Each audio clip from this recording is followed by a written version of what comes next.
কি কওমি কি আলিয়া, সমস্ত দলের মুসলমান, সমস্ত মাসলাকের ওলামায়ে কেরামকে ঐক্যবদ্ধ হতে হবে বাংলাদেশে আল্লাহর দ্বীনের স্বার্থকে প্রতিষ্ঠিত করার জন্য। এই ক্ষেত্রে এখন যারা দ্বন্দ্ব সৃষ্টি করবে বুঝবেন তারা পারচেজ হয়ে গেছে। মুনাফিকরা দুই রং ছাড়ো, এক রং ধরো। হয় কোরআন সুন্নাহর রঙে রঙিন হয়ে মোমের মতো গলে খাঁটি মুসলমান হও, নতুবা কাফেরের মতো শক্ত পাথর হয়ে পুরা কাফের হয়ে যাও। কিছু ইসলাম, কিছু অন ইসলাম, কিছু দিন, কিছু বদ্দিন, কিছু ইমানদারি, কিছু নাফরমানি। এটা মুসলিমের চরিত্র না, এটা নির্ভেজাল মুনাফিকের চরিত্র। সেই মুনাফিকি থেকে নিজকে মুক্ত করে পরিপূর্ণ ইসলামে যদি ঢুকতে পারি, আল্লাহর পবিত্র সত্তার কসম, গোটা বিশ্বের নেতৃত্ব মুসলমানের পায়ের তলায় চলে আসবে। আমাদের কাজ এটা নয় যে আমরা মার খাবো, আমাদের কাজ এটা নয় আমরা বিজাতির অনুসরণ করব। আমাদেরকে সবাই অনুসরণ করবে, আমরা বিশ্বের নেতৃত্ব কর্তৃত্ব দিব, ঠিক কিনা বলেন? আজ আমাদের ভাগ্যের নির্মম পরিহাস, বাতিলের হাতে আমাদের মার খেতে হচ্ছে, ঠিক কিনা বলেন? বেঈমানের রক্তচক্ষু দেখতে হচ্ছে, আর আমরা আমাদের ইজ্জত ও সম্মান থেকে দূরে সরে পড়ে গিয়েছি। আবার ফিরে তাকাও মুসলমান আল্লাহর কোরআনের দিকে, আমার রাসূলুল্লাহ শরীয়তকে আদর্শ হিসেবে গ্রহণ করে নাও। সারা দুনিয়ার তাগুত, কাফের, মুশরিক, বেঈমান, নাস্তিকরা পালাবার সুযোগ খুঁজে পাবে না। এই জমিনের নেতৃত্ব কর্তৃত্ব তোমাদের হাতে আল্লাহ তাআলা তুলে দিবেন। আরব বিশ্ববাদ দিলে সারা দুনিয়া এত মসজিদ নাই বাংলাদেশে যত মসজিদ, এত মাদ্রাসা নাই বাংলাদেশে যত মাদ্রাসা, কোরআন কারীমের এত মাহফিল কোথাও হয় না বাংলাদেশে যত হয়। লক্ষ লক্ষ মসজিদের আজানের ধ্বনি, মাদ্রাসায় পুষ্পের মতো কমল, কচি কাঁচা বাচ্চার মুখে কোরআনের তেলাওয়াত। সমগ্র বাংলাদেশে মাহফিলগুলোতে কোরআনের তাফসীর হবার কারণে আল্লাহর পক্ষ থেকে রহমতের চাদরে বাংলাদেশকে ঢেকে দেওয়া হয়েছে। বাংলাদেশ বেঁচেছে, জনগণ বেঁচেছে, সরকার বেঁচেছে, ঠিক কিনা বলে? সোনার বাংলার মানুষ 47 ব্রিটিশ খেদা আন্দোলনে রক্ত দিয়েছে, 52 সালে ভাষা আন্দোলনের দাবিতে রক্ত দিয়েছে, 71 সালে দেশের স্বাধীনতার দাবি আদায়ে রক্ত দিয়েছে। ইসলামের সুমহান স্বার্থ রক্ষায়, ইসলামের অধিকারকে রক্ষায় বাংলাদেশের দলমত নির্বিশেষে সকল মুসলমান আরেকবার রক্ত দিতে প্রস্তুতি নিতে হবে প্রয়োজনে। এই মুহূর্তে বাংলাদেশ এতটা ক্রান্তিকাল অতিক্রম করছে, এখন আর টুপি নিয়ে ঝগড়ার সময় নেই, জুব্বা নিয়ে ঝগড়ার সময় নেই। আগে ঘর বাঁচাও, তারপর ভাই ভাই ঝগড়া আগেও করছি, সামনেও করা যাবে, কি বলেন? একটি ঘরে 5টি ভাই যদি থাকে, ঝগড়া থাকে, শত্রু যদি ঘরে আগুন দিতে আসে, ভাইরা ঝগড়া করে না শত্রু দমন করে? করোনার ভ্যাকসিন তা তো মোটে ঢুকছে, এখন এটা ট্রায়াল হবে, ট্রায়াল। তবে ভুলেও ভারত থেকে যে ভ্যাকসিন আসছে এটা আমাদের লাগানো উচিত হবে না। ওয়ার্ল্ড হেলথ অর্গানাইজেশন স্পষ্ট বলে দিয়েছে, corona vaccine will not avail to everyone before end of 2022। মাহফিল বন্ধ, তো চুলকানি উঠছে কেন? কনসার্ট বন্ধ করো, বৈশাখী মেলা বন্ধ করো, বিশ্ব ভালোবাসা দিবস নামের বেহায়া দিবস বন্ধ করো, বৈশাখী মেলার নামে হিন্দুয়ানি চরিত্রে মঙ্গল যাত্রা, শোভাযাত্রা বন্ধ করো, অপসংস্কৃতি বন্ধ করো। কাজ পাও না, আলেম ওলামা দেখলেই জলাতঙ্ক উঠে। ওয়াজ মাহফিলের আওয়াজ কানে গেলেই মনে হয় ওদের ভিতরে আগুন জ্বলে। নাস্তিকদের মাথায় আপারিষ্ট, এই যে এখানে যে মাল আছে ওটা অনেক উপকারী, গরুর গোবর, গোবর খেতে দিবেন, সার হবে, ফসল হবে। আর ওদের মাথায় যা আছে মাল, ওইটা কোনো কাজের না।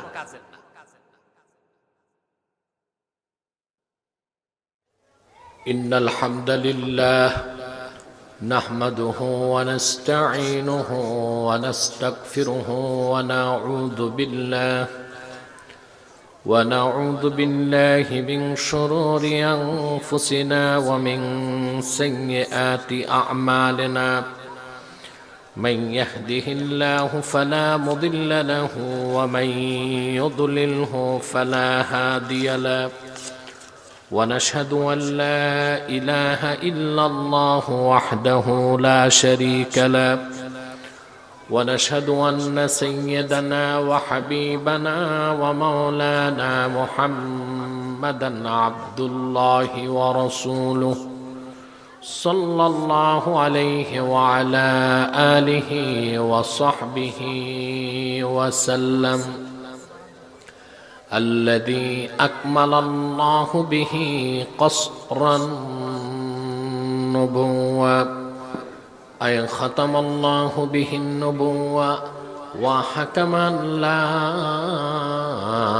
نبي بعده، وأعلن في القرآن بالبرهان أن محمدا صلى الله عليه وسلم خاتم النبيين والمرسلين الذي أرسله بالحق بشيرا ونذيرا وداعيا إلى الله بإذنه وسراجا منيرا.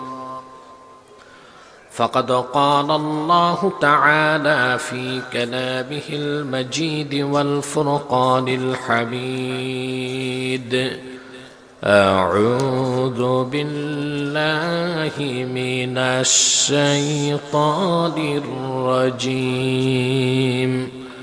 بسم الله الرحمن الرحيم.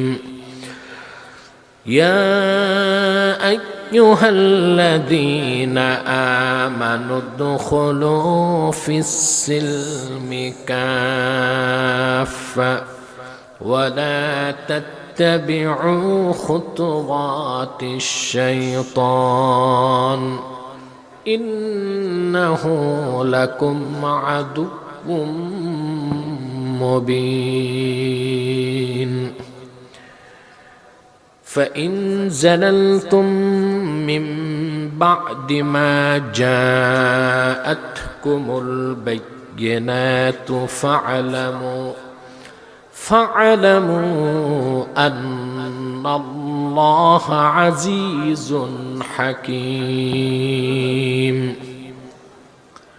صدق الله العظيم وصدق رسوله النبي الكريم ونحن على ذلك من الشاهدين والشاكرين والحمد لله رب العالمين. إن الله وملائكته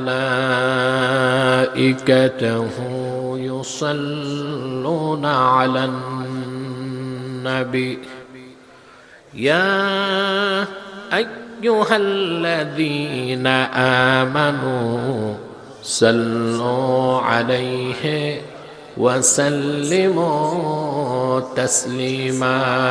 اللهم صل على سيدنا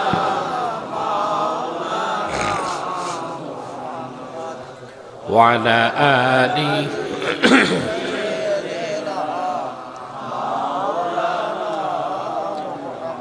زبان খুলে পড়ুন اللهم صل على سيدنا مولانا محمد وعلى آله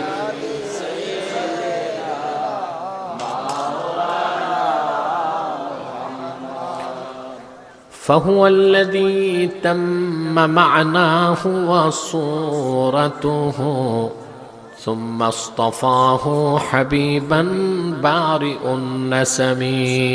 اللهم صل على سيدنا مولانا محمد وعلى آله سيدنا مولانا. मेरा दिल तड़प रहा है, मेरा जल रहा है सीना, ये दवा वही मिलेगी, मुझे ले चलो मदीना. अल्लाहुम्मा सल्ली अला सय्यदिना मौलाना मुहम्मद व अला आलिहि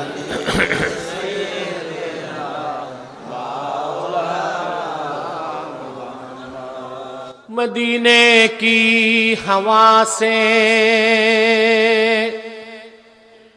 जन्नती बू आती है,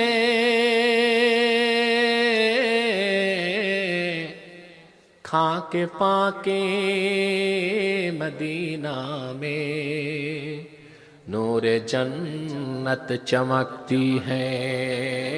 अल्लाहुम्मा सल्ले अला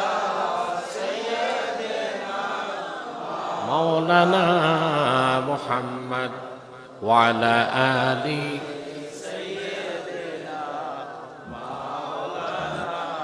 समय কত मुहम्मदुन रसूलुल्लाहि सल्लल्लाहु अलैहि वसल्लम खतमल्लाहु बिहिन नुबुव्वा व हकमन ला नबिय्य बअदहु बलगल उला बिकमालिहि कशफद दुजा बिजमालिहि हसनत जमीअ खिसालिहि सल्लु अलैहि। जनाब सदर महफिल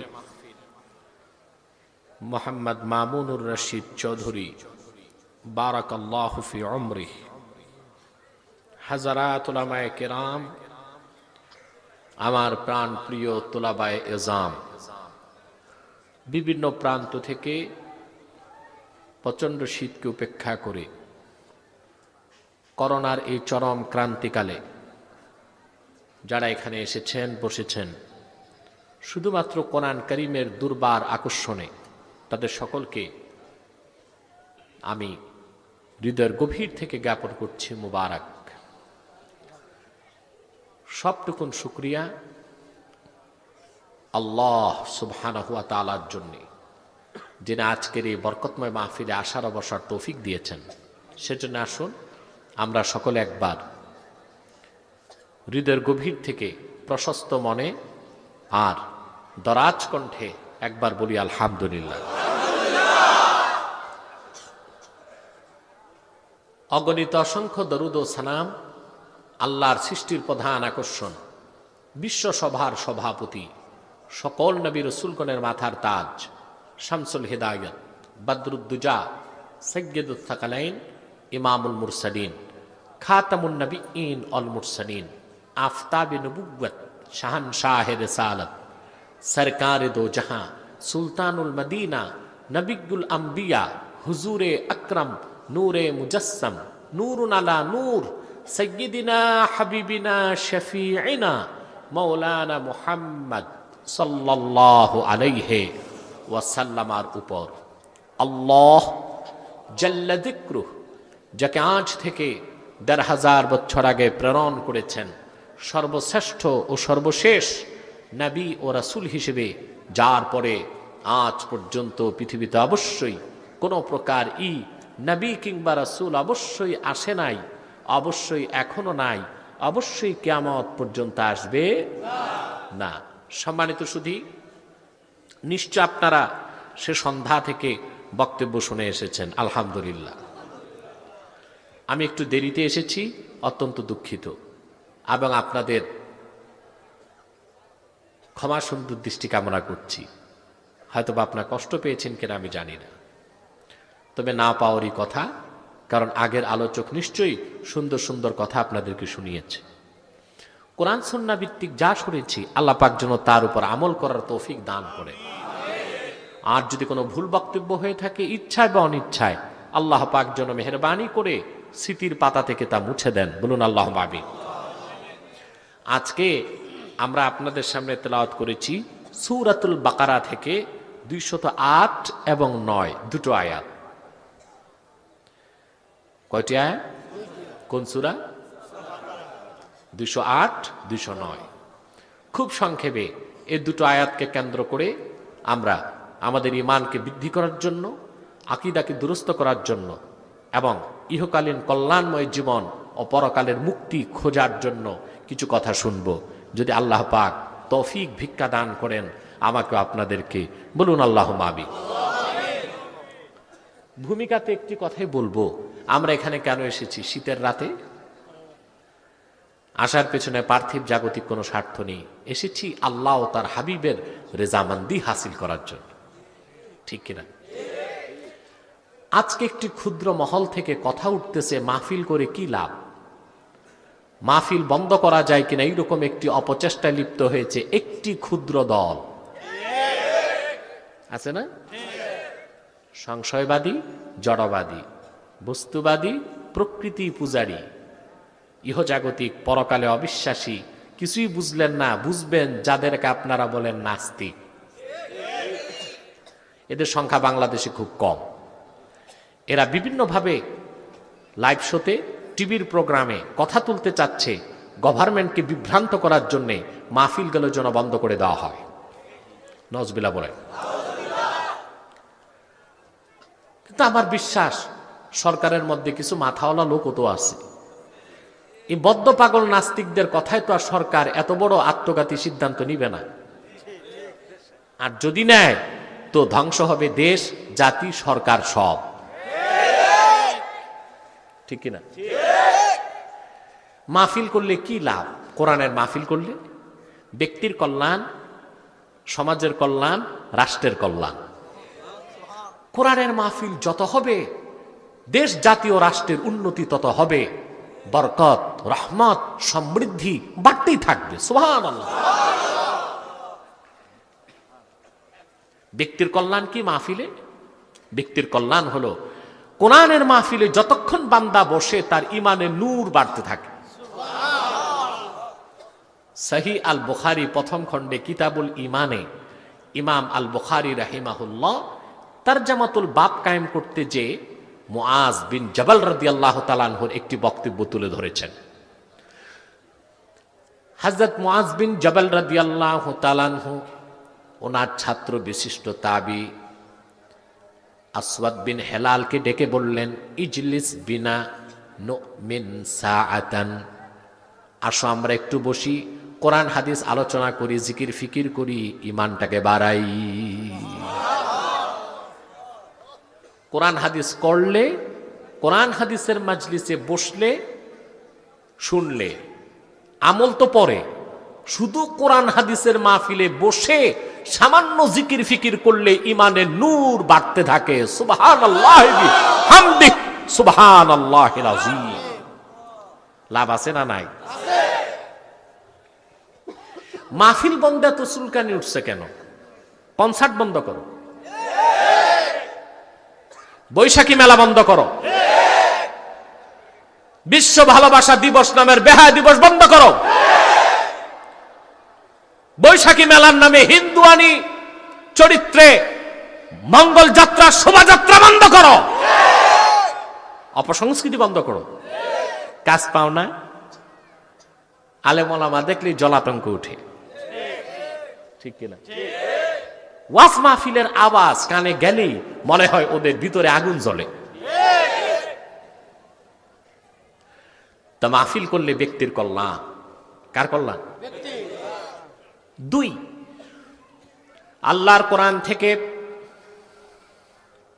যখন কথা হয়, সেই কথা মানুষ যখন শোনে, তাদের চরিত্র সংশোধন হয়, নৈতিক অবক্ষয় থেকে বাঁচে, খারাপ কাজগুলো তারা ছেড়ে দেয়, ভালো কাজে উৎসাহী হয়, সমাজ ঠিক হয়। সমাজ যখন ঠিক হয়, রাষ্ট্রটাও ঠিক হয়ে যায়। ঠিক কিনা? ব্যক্তির কল্যাণ, সমাজের কল্যাণ। এবার আসেন রাষ্ট্রের কল্যাণ। কোরআন হাদিসের আলোচনা যেখানে হয় ওখানে ঈমান বাড়ে, আর মানুষ যখন বিদায় নিয়ে মুনাজাত করে তখন তওবা হয়। যেই জনপদে ঈমানদারের সংখ্যা বাড়ে আর আল্লাহর কাছে আত্মসমর্পণকারী তওবাকারীর সংখ্যা বাড়ে, সেই জনপদে, সেই দেশে আল্লাহ পাক বরকতের দরজা খুলে দেন। এটা আল্লাহ কোরআন কারিমে বলেছেন। যদি জনপদ সমূহের মানুষ ঈমান আনয়ন করত এবং ওয়াত্তাকাও মানে তাবু, তওবা করত, আমি আকাশ ও জমিনের বরকতের সব দরজা তাদের জন্য খুলে দিতাম। মাহফিল মানি ঈমানদার বাড়ে। মাহফিল মানি শেষ মুনাজাত না, বিদায় মুনাজাতে তওবা হয়, মানুষ কান্না করে। এই ঈমানদারের সংখ্যা যখন দেশে বাড়ে, তওবাকারীর সংখ্যা বাড়ে, আকাশ ও জমিনের রহমতের দরজা খুলতে থাকে। তাহলে বাংলাদেশে মাহফিল দরকার আছে না না? আছে? যারা মাহফিল বন্ধ করতে চায় তারা বাংলাদেশের স্বাধীনতা সার্বভৌমত্বের আসল শত্রু, বাংলাদেশের ক্ষতি চায়, ঠিক কিনা? আমি এবছর আমার বক্তব্যে বলে যাচ্ছি, করোনার অদৃশ্য বোমার আঘাতে সারা দুনিয়া বিপর্যস্ত। যুক্তরাষ্ট্রের মতো দেশ পরাশক্তি হয়ে গেছে ধরাশক্তি।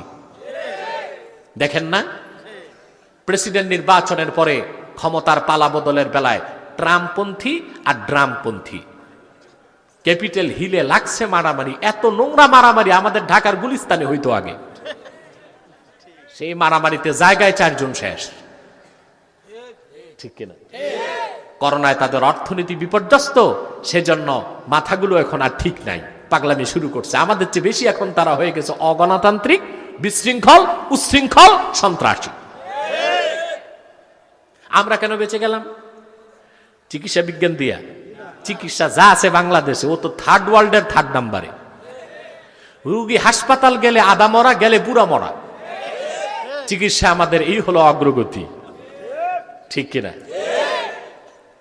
করোনার ভ্যাকসিন তা তো মোটে ঢুকছে না। এখন এটা ট্রায়াল হবে, ট্রায়াল। কয়জন মরে কয়জন বাঁচে এটা ভালোই এখনো বোঝা যাচ্ছে না, দেখা যাক। তবে ভুলেও ভারত থেকে যে ভ্যাকসিন আসছে এটা আমাদের লাগানো উচিত হবে না, বুঝতে পারছেন? পৃথিবীতে ওয়ার্ল্ড হেলথ অর্গানাইজেশন স্পষ্ট বলে দিয়েছে, corona vaccine will not avail to everyone before end of 2022। 2022 সালের আগে প্রতিটি মানুষের কাছে করোনা ভ্যাকসিন পৌঁছবে না। ধনীরা পাবে, গরিবরা মরবে। আমরা গরিব বাঙালি বাঁচলাম কেন? যেখানে বিশ্ব স্বাস্থ্য সংস্থা বলেছে বাংলাদেশে 7 থেকে 8 লক্ষ মানুষ মারা যাবে, একটি বছর হয়ে গেল 8,000 মানুষও বাংলাদেশে মরে নাই। তার একমাত্র কারণ হচ্ছে কোরআনের মাহফিলের কারণে।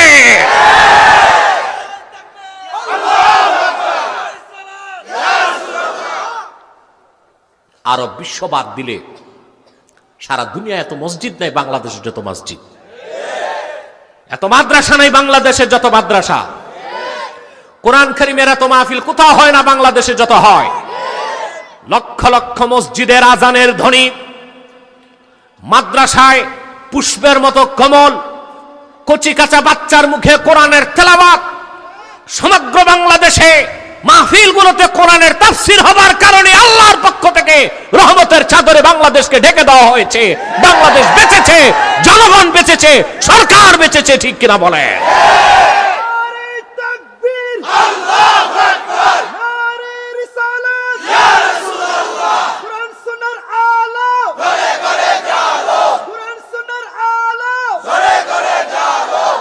আমার প্রিয় ভাই বন্ধুগণ, তাহলে মাহফিল যত বেশি হবে ব্যক্তির কল্যাণ, সমাজ কল্যাণ, রাষ্ট্রের কল্যাণ বাড়বে। তাহলে আমি বিনয়ের সাথে গভর্নমেন্টকে অনুরোধ করব, সমস্ত মাহফিলের অনুমতিগুলো দিয়ে দিন, নাইট ক্লাব আর মদের বারগুলো বন্ধ করে দেন।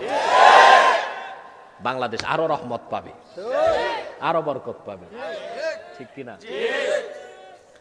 আমি ধন্যবাদ জ্ঞাপন করছি এই জামে মসজিদের কমিটিকে, স্থানীয় প্রশাসনকে, যারা এত সুন্দর মাহফিলের ব্যবস্থা করে দিয়েছে। আল্লাহর কোরআনের পক্ষে যে ব্যক্তি থাকবে, দল কি তার আমার দেখার দরকার নেই, সে আমার ভাই, আমি তাকে আলিঙ্গন করব, তার ইহকাল পরকালের কল্যাণ কামনা করব, ঠিক কিনা? প্রিয় ভাই বন্ধুগণ, এই যে আসলেন, বসলেন, আল্লাহর কোরআনের কথা শুনছেন, এতে আপনারা খুশি না বেজার?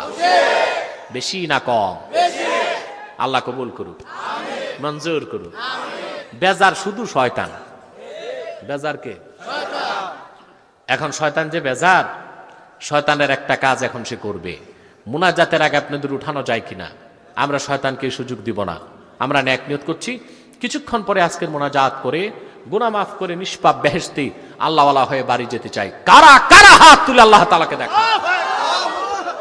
হাত তামান, আল্লাহ পাক কবুল করুন। আর দেরি নয়, সরাসরি আমি মূল আলোচনায় প্রবেশ করছি। আমার সঙ্গে আপনারাও তিলাওয়াত করুন, যেন প্রতিটি অক্ষরে নূর আল্লাহ তাআলা আমাদের সিনায় মানকুশ করে দেন। বলেন আল্লাহুম্মা আমিন। পড়ুন আউযু বিল্লাহি মিনাশ শাইতানির রাজীম বিসমিল্লাহির রাহমানির রাহিম ইয়া আইয়ুহাল্লাযীনা আমানু দুখুলু ফিস-সিলমি কাফা ولا تتبعوا خطوات الشيطان إنه لكم عدو مبين فإن زللتم من بعد ما جاءتكم البينات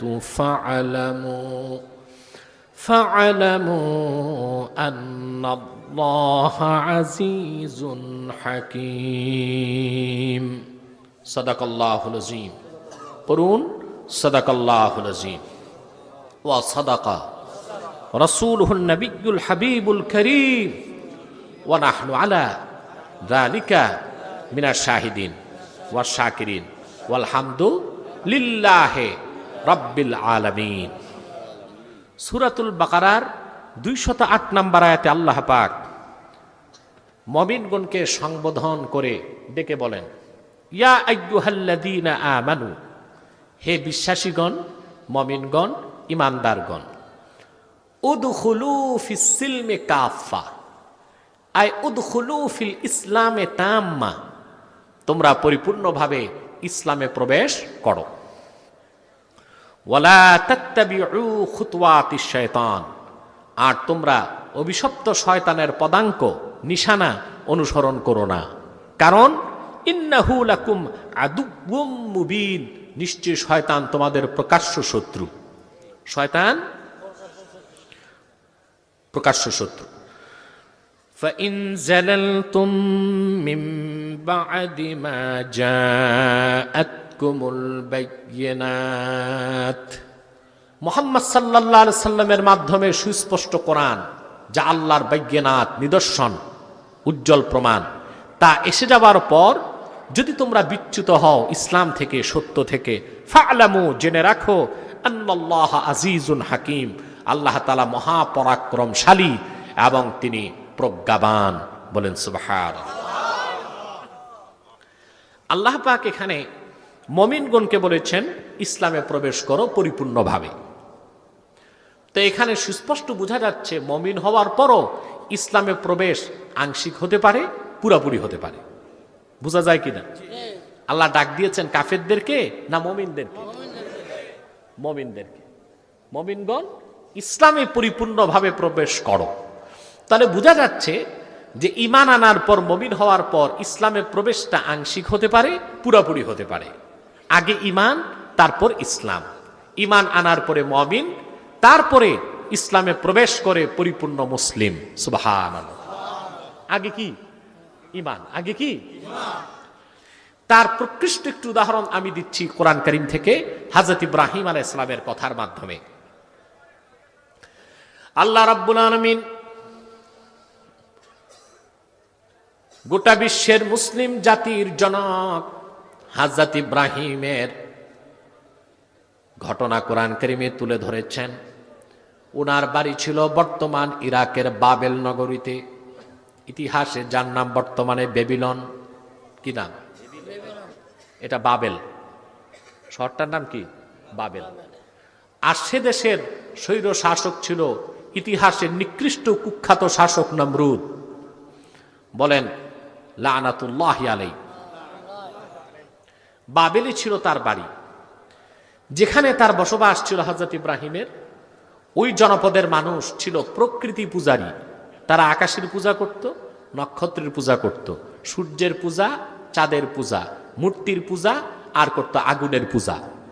তারা ছিল জড়বাদী, প্রকৃতি পূজারী। কথা বুঝতে পারছেন?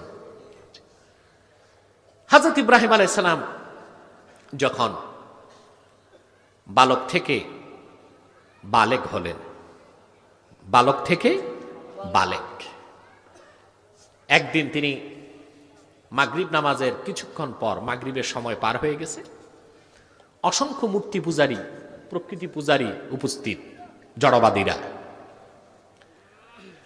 আল্লাহ পাক বলেন, ফালাম্মা জান্না আলাইহিল লাইলু রাআ কাওকাবান ক্বালা হাযা রাব্বি ফালাম্মা আফালা ক্বালা লা উহিব্বুল আফিলিন। আল্লাহ রাব্বুল আলামিন বলেন, ইব্রাহিমকে যখন রাত আচ্ছন্ন করে ফেলল, সেটা মাগরিবের সময়, দিনের শেষ, রাতের আগমন যখন ঘটল, রাত যখন ইব্রাহিমকে আচ্ছন্ন করে ফেলল, তিনি আকাশ পানে তাকিয়ে নক্ষত্র দেখতে পেলেন। মূর্তি পূজারী, প্রকৃতি পূজারীরা তার সামনে দাঁড়িয়ে আছে। তিনি বললেন, হাদা রব্বি, এটা আমার রব। ফালাম্মা আফালা ক্বালা লা উহিব্বুল আফিলিন। চাঁদের আলোতে যখন নক্ষত্র ম্লান হয়ে গেল, তিনি বললেন, খয়েঞ্চু, অন্যের কাছে যার ক্ষমতা হ্রাস পায়, লোপ পায়, এরকম নাকেস কোন সত্তাকে আমি ইব্রাহিম রব বলে মানতে পারি না। কথা বুঝতেছেন? আল্লাহ পাক বলেন, فَلَمَّا رَأَى الْقَمَرَ بَازِغًا قَالَ هَذَا رَبِّي। তারপরে তিনি দেখলেন চাঁদকে। চাঁদ দেখে বললেন, চাঁদ আমার রব, এটা আমার রব। চাঁদ যখন ধীরে ধীরে ক্ষয়লেন, এই চাঁদও রব হতে পারে না, চাঁদও রব হতে পারে। রাতের শেষ, সূর্য উদিত হলো। আল্লাহ পাক বলেন, ফালাম্মা রাআ আশ-শামসা বাযিগাতান ক্বালা হাযা রাব্বি হাযা আকবার। তিনি যখন সমুজ্জ্বল সূর্যকে দেখলেন, দেখে বললেন, এটা আমার রব, এটা সবচেয়ে বড়। এখানে একটি সূক্ষ্ম ব্যাখ্যা আছে। যদি অর্থ না বুঝেন, এরকম ধারণা আসতে পারে, হযরত ইব্রাহিম যখন নক্ষত্রকে কিছু সময়ের জন্য রব মানলেন, তখন তো শিরক করেছেন। কথা বলেন। চাঁদকে রব মেনেছেন, তখনও তো শিরক হয়েছে। সূর্যকে রব মনে করেছেন, তখনও কি শিরক হয়েছে? এইরকম ধারণা আসতে পারে কিনা বলেন? অর্থ না বুঝলে না। মনে রাখবেন, আল্লাহর কোন নবী নবুয়ত পাওয়ার আগে শিরক কুফর তো দূরে থাক, কবিরা সগীরা গুনার মতো কোন গুনাহ করেন নাই। ইসমতে আম্বিয়ার বিশ্বাস হলো আহলুস সুন্নাল জামাতের মৌলিক বিশ্বাস। নবীগণ নিষ্পাপ, নবীগণ জন্মের পর থেকে বিদায় নেবার আগ পর্যন্ত ছিলেন নিষ্পাপ, যা আমাদের আকীদার কিতাবে স্পষ্ট এসেছে। আল আম্বিয়াউ হুমুল মাসুমুন, আল্লাহর প্রেরিত সব নবী ছিলেন মাসুম, নিষ্পাপ। বলেন সুবহানাল্লাহ। আকীদার অন্য কিতাবে এসেছে, আকায়েদ নাসাফিতে, আল আম্বিয়াউ মুনাজ্জাহুনা মিনাল কাবাইরি ওয়াস সাগাইর, জন্মসূত্রে সমস্ত নবীগণ, কবিরা তো দূরে থাক, সগীরা গুনাহ থেকেও পবিত্র ছিলেন। নবুয়ত পাওয়ার পরেও, নবুয়ত পাওয়া, এখন প্রশ্ন তো আসে, হযরত ইব্রাহিম আলাইহিস সালাম কিছু সময়ের জন্য তারকাকে রব বলছেন, চাঁদকে বলেছেন, সূর্যকে বলেছেন, তখন কি শিরক করছেন? আকীদা নষ্ট করবেন না। বিশ্ববরণ্য মুফাসসির হাফেজ জালালউদ্দিন সিয়ুতি রাহমাতুল্লাহি আলাইহি এই আয়াতগুলোর তাফসীরে লিখেছেন, হযরত ইব্রাহিম নক্ষত্র দেখে যখন বলেছেন হাদা রাব্বি, নক্ষত্র এটা আমার রব, এটা নিজের কথা বলেন নাই, জড় পূজারীদেরকে বলেছেন হাযা রাব্বি আলা জামিকুম, হে মূর্তি পূজারীরা, জড় পূজারীরা, তোমাদের ধারণায় এটা আমার রব। কারণ তাদের মধ্যে কেউ কেউ নক্ষত্রের পূজা করত। যখন তিনি চাঁদকে বলেছেন হাযা রাব্বি, এটা তার বিশ্বাস ছিল না। তিনি মূর্তি পূজারীদেরকে বললেন হাযা রাব্বি আলা জামিকুম, তোমাদের কারো মতে এটা আমার রব। সূর্যকে যখন বলেছেন হাদা রাব্বি, এটা তার বিশ্বাস ছিল না। আলা জামিকুম, মুশরিকরা তোমাদের ধারণা এটা আমার রব। সূর্য যখন ডুবে গেল, এবার তিনি তার ঈমানটাকে প্রকাশ করলেন। আর বললেন, নক্ষত্র চন্দ্র সূর্য কেউ রব হতে পারে না, শোনো রবকে, আমার ঈমান কি শোনো।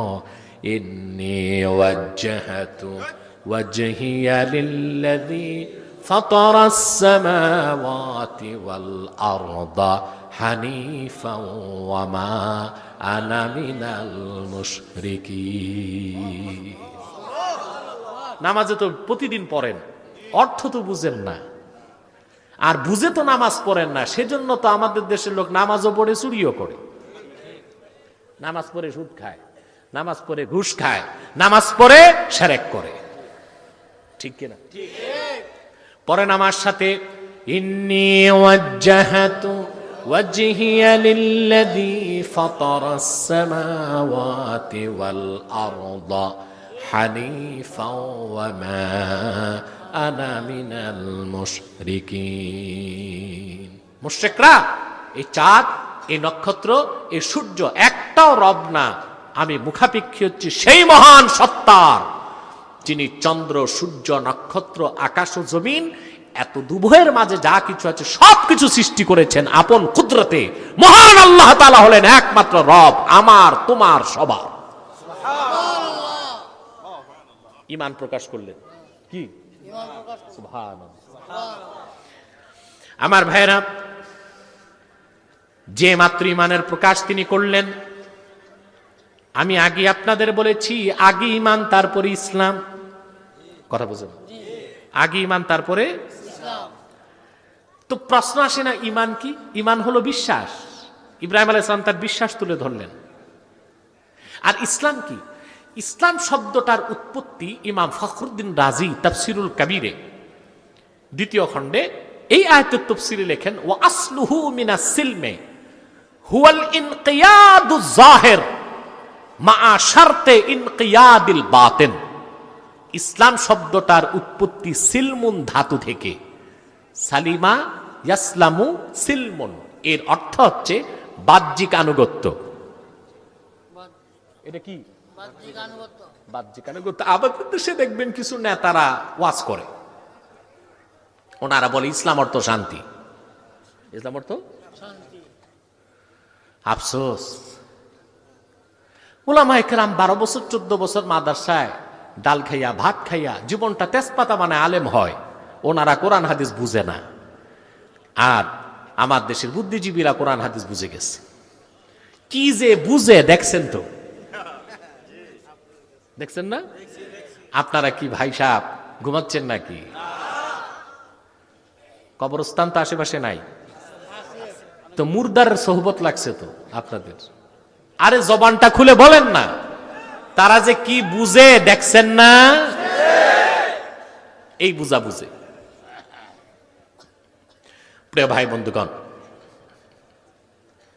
বলে ইসলাম অর্থ শান্তি। কোন অভিধানে তাফসীর এটা লেখা হয় না ইসলাম অর্থ শান্তি। কারণ ইসলাম শব্দের উৎপত্তি সিলমুন থেকে, আর সিলমুন হচ্ছে আনুগত্য। ইনকিয়াদুজ যাহির মা শারতে ইনকিয়াদিল বাতিন, কালেমাকে স্বীকার করে বিশ্বাস করে যখন আপনি আল্লাহর আনুগত্য বরণ করে নেবেন, এটা ইসলাম, আপনি মুসলিম। সুবহানাল্লাহ বলবেন। এটার নাম কি? ইসলাম। এটার নাম কি? ইসলাম। শর্ত কি? আগে ঈমান। আগে কি? ঈমান। ঈমান দেখা যায় না, ঈমানের সম্পর্ক মনের সাথে। ইসলাম অনুভব করা যায়। ঈমান আনার পর বান্দা যখন নামাজ পড়ে, রোজা রাখে, হজ করে, যাকাত দেয়, সুদ ছাড়ে, ঘুষ ছাড়ে, গুনাহ ছাড়ে, এটার নাম ইসলাম। ঈমান আনার পরে আল্লাহ তার রাসূলের সমস্ত হুকুমকে মস্তক পেতে মেনে নেওয়ার নাম হলো ইসলাম। আগে কি? ঈমান। ঈমান এনে আপনি মুমিন। তারপর কোরআন হাদিসের সমস্ত হুকুমকে আনুগত্যের সাথে বরণ করে নেবেন, এটা ইসলাম। তাহলে ইসলাম অর্থ কি? শান্তি না আনুগত্য? তবে ঈমান আনার পরে যখন মানুষ আল্লাহ তার রাসূলের আনুগত্যকে গ্রহণ করবে, তাতেই তো দুনিয়ায় শান্তি, আখেরাতে শান্তি। সেই অর্থে ইসলাম অর্থ শান্তি। ব্যাখ্যা করতে হবে। কি করতে হবে? ব্যাখ্যা করতে হবে। এক কথায় বলার সুযোগ নাই। ইব্রাহিম আলাইহিস সালাম প্রথম প্রকাশ করলেন কিসের বলেন তো ভাই? ঈমান। আপন জাতিকে প্রথম কি শিখালেন? ইসলাম না ঈমান? জোরে বলেন। এবার শুরু হবে ইসলাম। আল্লাহ পাক হযরত ইব্রাহিমকে এবার হুকুম চলে আসলো। বিশ্বাস হলো ঈমান, আর হুকুম মানা, নিষেধ ছাড়া ওইটা ইসলাম। ইব্রাহিমের উপর হুকুম আসলো, ইব্রাহিম তুমি আমাকে চিনতে পেরেছো, তাতেই চলবে না, তোমার জাতিকে শিরকের মতো অপরাধ থেকে রক্ষা করো। এবার শুরু হলো ইসলাম। সুবহানাল্লাহ। শুরু হলো কি? ইসলাম। আল্লাহ রাব্বুল আলামিন কথাগুলো সূরা আম্বিয়ার 50 থেকে 70 নম্বর আয়াত পর্যন্ত আলোচনা করেছেন। সুবহানাল্লাহ। আল্লাহ পাক বলেন, ইয ক্বালা লিআবিহি ওয়া কওমিহি মা হাযিহি তামাসিলুল্লাতী আনতুম লাহা আকিফুন। তিনি তার বংশধর, তার পিতা মানে চাচা, অন্যান্যদেরকে ডাক দিয়ে বলল, এই যে তোমরা মূর্তিগুলো বানায়া, প্রতিচ্ছবি নির্মাণ করে, প্রতিকৃতি নির্মাণ করে, প্রতিমা নির্মাণ করে খোদা হিসেবে ইবাদত করি, এগুলো কি? হাতে বানাইছো, এগুলো নিজেরা তৈরি করছো, এগুলো তো খোদা না, খোদা নামের বেহুদা, এগুলোর ইবাদত করো কেন? হুকুম কার ছিল? আল্লাহ। প্রথম কিসের প্রকাশ করছেন? মাশাআল্লাহ, আলোচনা বুঝতেছেন। ঈমান। তারপর প্রকাশ করলেন জাতিকে প্রথম দাওয়াত দিলেন কিসের? ঈমানের। তারপর দাওয়াত দিলেন কিসের? সুবহানাল্লাহ। জাতি জবাব দিল, قال لقد كنتم أنتم, তারা জবাব দিল, قالوا وجدنا آباءنا لها عابدين, আমরা বাপ-দাদাকে দেখছি এগুলোর পূজা করত, তাদের চেতনায় আমরাও চেতনা সমৃদ্ধ হয়ে আমরাও ইবাদত করি। তারা দোহাই দিছে চেতনার। কিসের দোহাই দিছে? চেতনা। আর কোন দলিল নাই। মূর্তি পূজার পক্ষে আর কোন দলিল নাই। হযরত ইব্রাহিম এবার প্রতিবাদ করলেন। قال لقد كنتم أنتم وآباؤكم في ضلال مبين, তোমরা তোমাদের পিতামহ যারাই এই শিরক করছো আল্লাহকে বাদ দিয়া, সব তোমরা স্পষ্ট গোমরাহিতে আছো। আমার ভাইরা, আল্লাহ অনেক কথা বলেছেন। এক পর্যায়ে ইব্রাহিম আলাইহিস সালাম কঠিন অ্যাকশনে চলে গেলেন। সুবহানাল্লাহ, সুবহানাল্লাহ। তিনি তাদেরকে এক পর্যায়ে তার পক্ষ থেকে কর্মসূচি ঘোষণা করে দিলেন।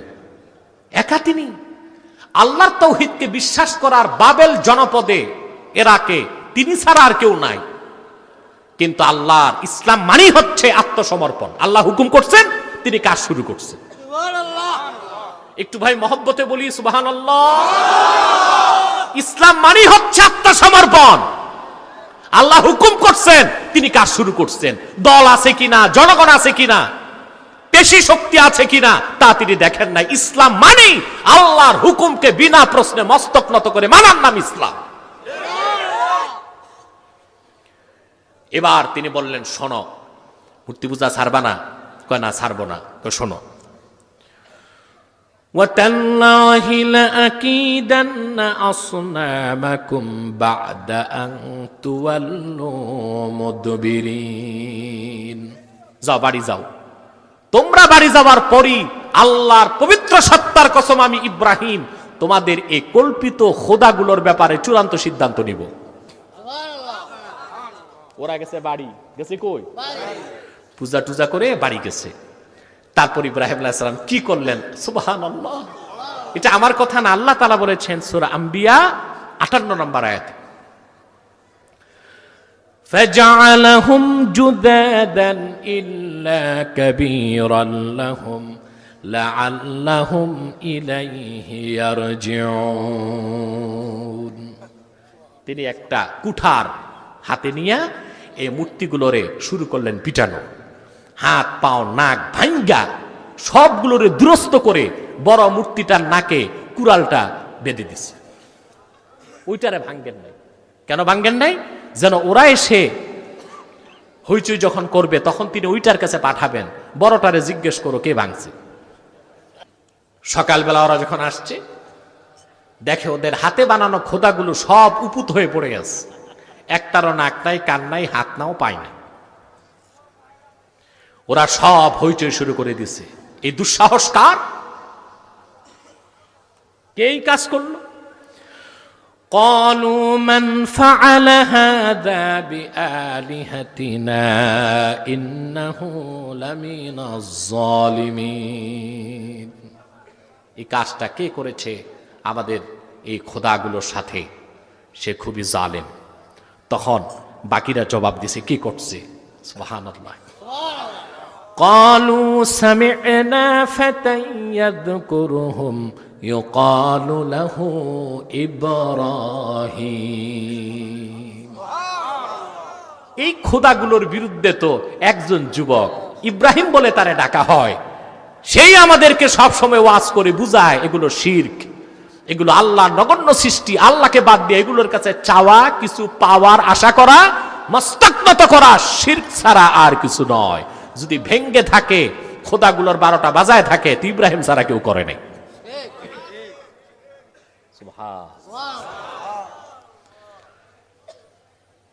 হযরত ইব্রাহিমকে উপস্থিত করা হলো।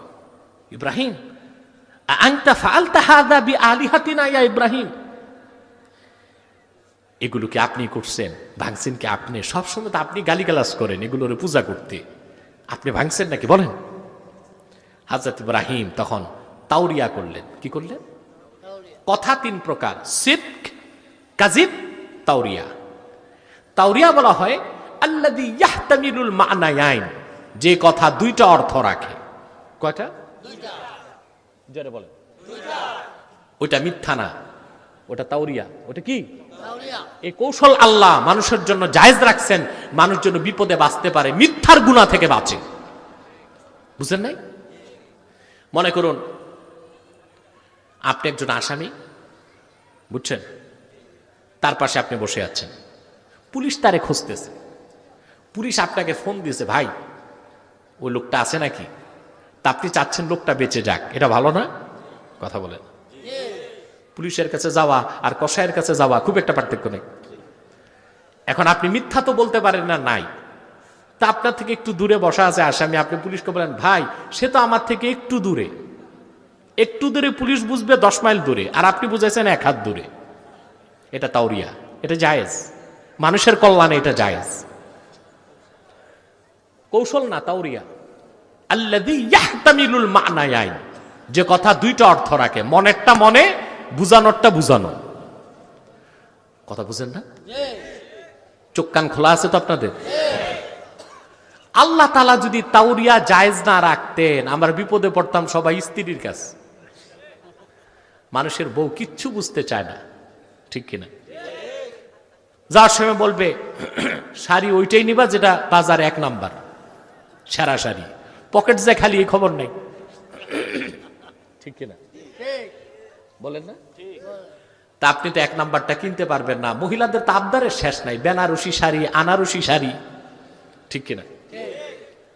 মোটামুটি টাকায় নিয়ে আসছেন, বউ জিজ্ঞেস করছে এটা কি 1 নাম্বার? আপনি বলেন আমার দৃষ্টিতে এটা 1 নাম্বার, বেঁচে গেলেন, ঠিক কিনা? তাওরিয়া। কি তাওরিয়া করতে যাইয়া আবার আপনারা মিথ্যা বললেন না। হযরত ইব্রাহিম আলাইহিস সালাম দেখছেন তিনি একা, আর ওরা জিজ্ঞেস করতেছে কে ভাঙছে। উনি যদি বলেন আমি ভাঙ্গি নাই তাহলে তো মিথ্যা। জীবন শঙ্কিত অবস্থায় আল্লাহর নবীগণ মিথ্যার আশ্রয় নিতেন না। সুবহানাল্লাহ বলবেন না? তিনি কি বললেন শোনেন। তিনি বললেন ক্বালা বাল ফাআলাহু কাবীরুহুম হাযা ফাসআলুহুম ইন কানু ইয়ানতিকুন। আমারে জিজ্ঞেস করো কেন, এটা তো করছে সবার মধ্যে বড় যে এখানে সে।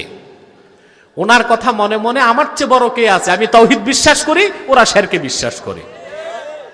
আর ওরা ভাবছে খোদাগুলোর মধ্যে বড় যেটা নাকে কুড়ালটা আটকায় রাখছে এইটার কথা বলতেছে। তিনি বললেন যদি কথা বলতে পারো খোদার সাথে যায় জিজ্ঞেস করো কে ভাঙছে, সেই বলুক। বুঝতেছেন? এবার তারা কি বলছে শুনেন। তারা বলল فرجعوا إلى أنفسهم فقالوا إنكم أنتم الظالمون। তাদের মধ্যে যারা বিচক্ষণ তাদের চোখের পর্দা খুলে গেছে। বাকিদেরকে বলল কথা তো ঠিক, যে খোদা কথা শুনে না, বলতে পারে না, নড়ে না, সরে না, এটা কিসের খোদা? এটা তো বেহুদা। তোমরাই জালেম, ইব্রাহিম ঠিক। সুবহানাল্লাহ বলবেন না? শুরু হলো ইমানের পরীক্ষা। ইসলাম কাকে বলে শোনেন, চিনেন মুসলমান? শুধু গরুর গোশত খাইয়েই তো আপনারা মুসলমান। এই জন্যই তো কম পয়সা ইমান বিক্রি করেন। দল ঠিক রাখতে যে, নেতার চেহারা মোবারক ঠিক রাখতে যাইয়া, পকেট ভারী করতে যাইয়া, দান্দা ঠিক রাখতে যাইয়া ইসলামের বিপক্ষে অবস্থান নিচ্ছেন আপনারা মুসলমান আজকে। এত সহজ না। ইমানটা ঠিক রাখতে হলে ইসলামের উপর দায়েম কায়েম থাকতে হবে। সহজে বুঝার চেষ্টা করুন। মানুষ কাকে বলা হয়? যার আত্মা দেহ একসাথে আছে তার নাম মানুষ। ঈমান হলো আত্মার মতো, ইসলাম হলো দেহের মতো, ঠিক কিনা বলেন? ঈমানটা অন্তরে থাকে, সেটা বিশ্বাস। কালেমা শাহাদাতকে আপনি মুখে উচ্চারণ করে বিশ্বাস করলেন, এটা ঈমান, এটা তাসদিক বিল জিনান। এই ঈমান আনার পরে আল্লাহ তার রসুলের হুকুমের সামনে আপনি যে মাথা বিক্রি করে দিবেন, বিনা প্রশ্নে সব হুকুম মেনে নিবেন, তার নাম হলো ইসলাম। সেজন্য আল্লাহ পাক বলেছেন উদখুলু ফিস সিলমি কাফা, মুমিনগণ পরিপূর্ণ ইসলামে প্রবেশ করো যদি তোমরা নাজাত পেতে চাও। আমি উদাহরণ দিচ্ছি হযরত ইব্রাহিম আলাইহিস সালামের। তিনি প্রথম প্রকাশ করলেন কিসের? ভাই একটু জোরে বলেন না। দাওয়াত দিলেন কিসের? ঈমানের। তারপরে দিলেন সুবহানাল্লাহ, ইসলামের পরীক্ষা আল্লাহ শুরু করলেন ইব্রাহিম আলাইহিস সালামের মাধ্যমে। তিনি নিজে কতটুক আত্মসমর্পণ করেন আল্লাহ তা দেখতে চাইলেন। আল্লাহ তো সব জানেন, আল্লাহ বিশ্ববাসীকে দেখাতে চাইলেন। এমনিতেই তো তাকে আল্লাহ জাতির জনক বানান নাই হযরত ইব্রাহিমকে। আমাদের মুসলিম জাতির জনক কে? আলাইহিস সালাতু ওয়াস সালাম। আল্লাহ রাব্বুল আলামিন হযরত ইব্রাহিমকে বলেছেন وَإِذْ قَالَ لَهُ رَبُّهُ أَسْلِمْ قَالَ أَسْلَمْتُ لِرَبِّ الْعَالَمِينَ। মুহাম্মদ সাল্লাল্লাহু আলাইহি ওয়াসাল্লাম স্মরণ করুন সেই সময়ের কথা। আপনার রব যখন ইব্রাহিমকে বলল আসলিম, তুমি মুসলিম হও। মুসলিম মানে গোশত খাওয়া, কথা বলে না। দাদার নাম সদরুদ্দিন, বাবার নাম বদরুদ্দিন, আপনার নাম কলিমুদ্দিন। পৌরসভার রেজিস্টার খাতায় আপনি মুসলিম বলে আছেন, মাঝে মধ্যে গোশত খান, জুমার নামাজ পড়েন, আপনি মুসলিম হয়ে গেছেন, কথা বলেন হইছেন। আপনি লেভেলের মুসলিম, আসল মুসলিম না। রয়্যাল বেঙ্গল টাইগার যেটা বনে আছে সেটা, আর অনেকে দেখবেন নির্বাচনে দাঁড়ায় বাঘ মার্কা। মার্কার তো অভাব নেই বাংলাদেশে, ঠেলাগাড়ি মার্কা, কুমড়া মার্কা, ইসা মাছ মার্কা, শুধু কুত্তা মার্কায় দাঁড়ায় না, কথা বলে। অনেকে দাঁড়ায় বাঘ মার্কা, ঠিক কিনা? তো বাঘের পোস্টা 200, বাঘের ছবি রয়্যাল বেঙ্গল টাইগারের, গোল করে পেঁচায় বগলে নিয়ে একজন হাঁটে, বগলে 200 বাঘ, কাগজের বাঘ। তার কোনো সমস্যা হচ্ছে না। বনের একটা বাঘ যদি আসে পেশাব করে দিবেন আপনারা, ঠিক কিনা? কথা বলেন না? সেজন্যই তো কবি বলেছেন सदाकत छुप नहीं सकती है बनावट की उसूलों से कि खुशबू आ नहीं सकती है कागज की फूलों से। মহাসত্যকে মিথ্যার ছাই দিয়ে কখনো ঢেকে রাখা যায় না, আর কাগজের কৃত্রিম ফুল থেকে গোলাপের সৌরভ কখনো বের হয় না। আমরা তো লেভেলের মুসলিম, সেজন্য আসল মুসলিমের ইমানের তেজ আমরা হারিয়ে ফেলেছি। মুসলিম হন আপনারা, মমিন না তা বলতেছি না, মমিন ইমান আছে। মুসলিম হতে পারেন নাই, মুসলিম হবার শিক্ষা নিতে হবে হযরত ইব্রাহিম খলিলুল্লাহর কাছ থেকে। প্রিয় ভাই, সব কষ্ট হচ্ছে না তো আপনাদের? আমি আপনাদেরকে সময় দিচ্ছি। আমি একটা প্রোগ্রাম করে এসেছি সিদ্ধিরগঞ্জ, ওলামায়ে কেরাম ধরছে একটু করতে, বসলাম, সোয়া ঘন্টা চলে গেছে, আবার এখানে করছি। আগামীকাল আমার প্রোগ্রাম দিনের বেলা, কিন্তু আমি আপনাদেরকে একটু সময় দিতে চাচ্ছি। তার মানে কয়েক ঘন্টা না, ধরেন আরো আধা ঘন্টা। কষ্ট হবে না তো? ঘুমাচ্ছেন? কে কে ঘুমান হাত উঠা। আহা, ওনার কান টাইট করে বাঁধছে তো, শুনে নেই কি বলছে। চেঞ্জ করে চিনি দিবান। প্রিয় ভাই বন্ধুগণ, এবার হযরত ইব্রাহিম আলাইহিস সালামের ব্যাপারে খবর চলে গেল নমরুদের কাছে। কার কাছে? কুখ্যাত নমরুদ তার মন্ত্রী পরিষদের বৈঠক ডাকছে। আমার দেশে যুবক ইব্রাহিমের দুঃসাহস, এই হাতে বানানো খোদাগুলোর ভাঙ্গা করছেটা কি? কি শাস্তি তারে দিলে ভালো হয় বলো তোমরা? মন্ত্রীরা প্রস্তাব দিচ্ছে। কেউ বললেন তারে শুলে চড়া, কেউ বলল ফাঁসি দাও। এবার নমরুদ সহ তার মন্ত্রী পরিষদ যে সিদ্ধান্ত নিল সেটা শোনেন। কোরআন কারিমে আল্লাহ তাআলা বলেছেন, তারা বলল, ক্বালু হাররিকুহু ওয়ানসুরু আলিহাতাকুম ইন কুনতুম ফাইলিন। সত্যি যদি খোদাগুলোরে ভালোবেসে থাকো, তো একটাই শাস্তি, ইব্রাহিমকে ধরে আগুনে জ্বালায় দাও। নাউজুবিল্লাহ বলবেন না? হযরত ইব্রাহিম ভয় পাইছেন? তাফসীরের কিতাবগুলোতে যে কথাগুলো মুত্তাফাক, সব মুফাসসির একমত, আমি তা শোনাচ্ছি। আমাদের দেশে এখন অনেক জায়গায় কোরআন হাদিস বাদ দিয়া কিছু মৌলভী সাহেব কেচ্ছা কাহিনী বলে, ঠিক কিনা? ওগুলোতে লাভ নাই। কোরআন হাদিস কম শুনবেন, ফায়দা আছে। যতক্ষণ শুনবেন ঈমান বাড়তে থাকবে। আমি তো ভূমিকাতেই বলেছি, ঠিক কিনা? ইবনে জারীর আত-তাবারী রাহিমাহুল্লাহ লিখেন, বিশাল গর্ত করা হলো, সিদ্ধান্ত হয়ে গেছে হযরত ইব্রাহিমকে আগুনে জ্বালানো হবে। হযরত ইব্রাহিম রাতের অন্ধকারে পালালেন না, বিচলিত হলেন না, আতঙ্কিত হলেন না, নিরাশ হলেন না। তাওহীদের মূল্যবান দৌলত সিনার মধ্যে ধারণ করে আমার আল্লাহর উপর ভরসা করে তিনি অপেক্ষায় আছেন, কি হয় দেখা যাক। সুবহানাল্লাহ বলবেন না? বিশাল গর্ত খনন করা হলো, আগুন প্রজ্বলন করা হলো। হাফিজ ইবনু কাসির রাহমাতুল্লাহি আলাইহি কাসাসুল কোরআনে লেখেন, নমরুদের দেশে মহিলাগণ, অসুস্থ মানুষগুলো মান্নত করতে লাগলো, যদি আমরা ভালো হয়ে যাই ইব্রাহিমকে জ্বালানোর জন্য কাঠ জমা করব। যে গর্তে কাঠ জমা হতে লাগলো, বিশাল কাঠের স্তূপ হয়ে গেল, আগুন জ্বালানো হলো। লেলিহান আগুনের শিখা যখন চতুর্দিকের বাতাস উত্তপ্ত করে দিয়েছে, এবার তারা চিন্তায় পড়ে গেল, হযরত ইব্রাহিমকে কাছে না নিলে কিভাবে আগুনে আমরা দিব? কাছেই তো যাওয়া যায় না, কি করা যায়? ইবনু কাসির রাহমাতুল্লাহি আলাইহি কাসাসুল কোরআনে লেখেন, নমরুদের দেশে, নমরুদের রাজত্বের মধ্যে একজন প্রকৌশলী ছিল, ইঞ্জিনিয়ার ছিল সেই যুগে। তার নাম ছিল হুজান। কি নাম? হুজান। এখন বিজ্ঞান অহংকার করে আমরা প্রযুক্তিতে আগায় আসছি। পৃথিবীতে এমন কিছু প্রযুক্তির ইতিহাস পাওয়া যায় বিজ্ঞানের মাথায় ধরে না। যেমন মিশরের পিরামিড, পিরামিডের এক একটি পাথরের ওজন এমনও আছে, পাথর পিরামিডের, যার ওজন কয়েক হাজার টন। কত? এখন বিজ্ঞানীরা চিন্তায় পড়ে গিয়েছে, আজ থেকে আজকের কথা নয়, 4 থেকে 4,500 বছর আগে মিশরে পিরামিড নির্মিত হলো। সেই যুগে ক্রেন ছিল না, প্রযুক্তি ছিল না, সায়েন্টিফিক অ্যাচিভমেন্ট ছিল না।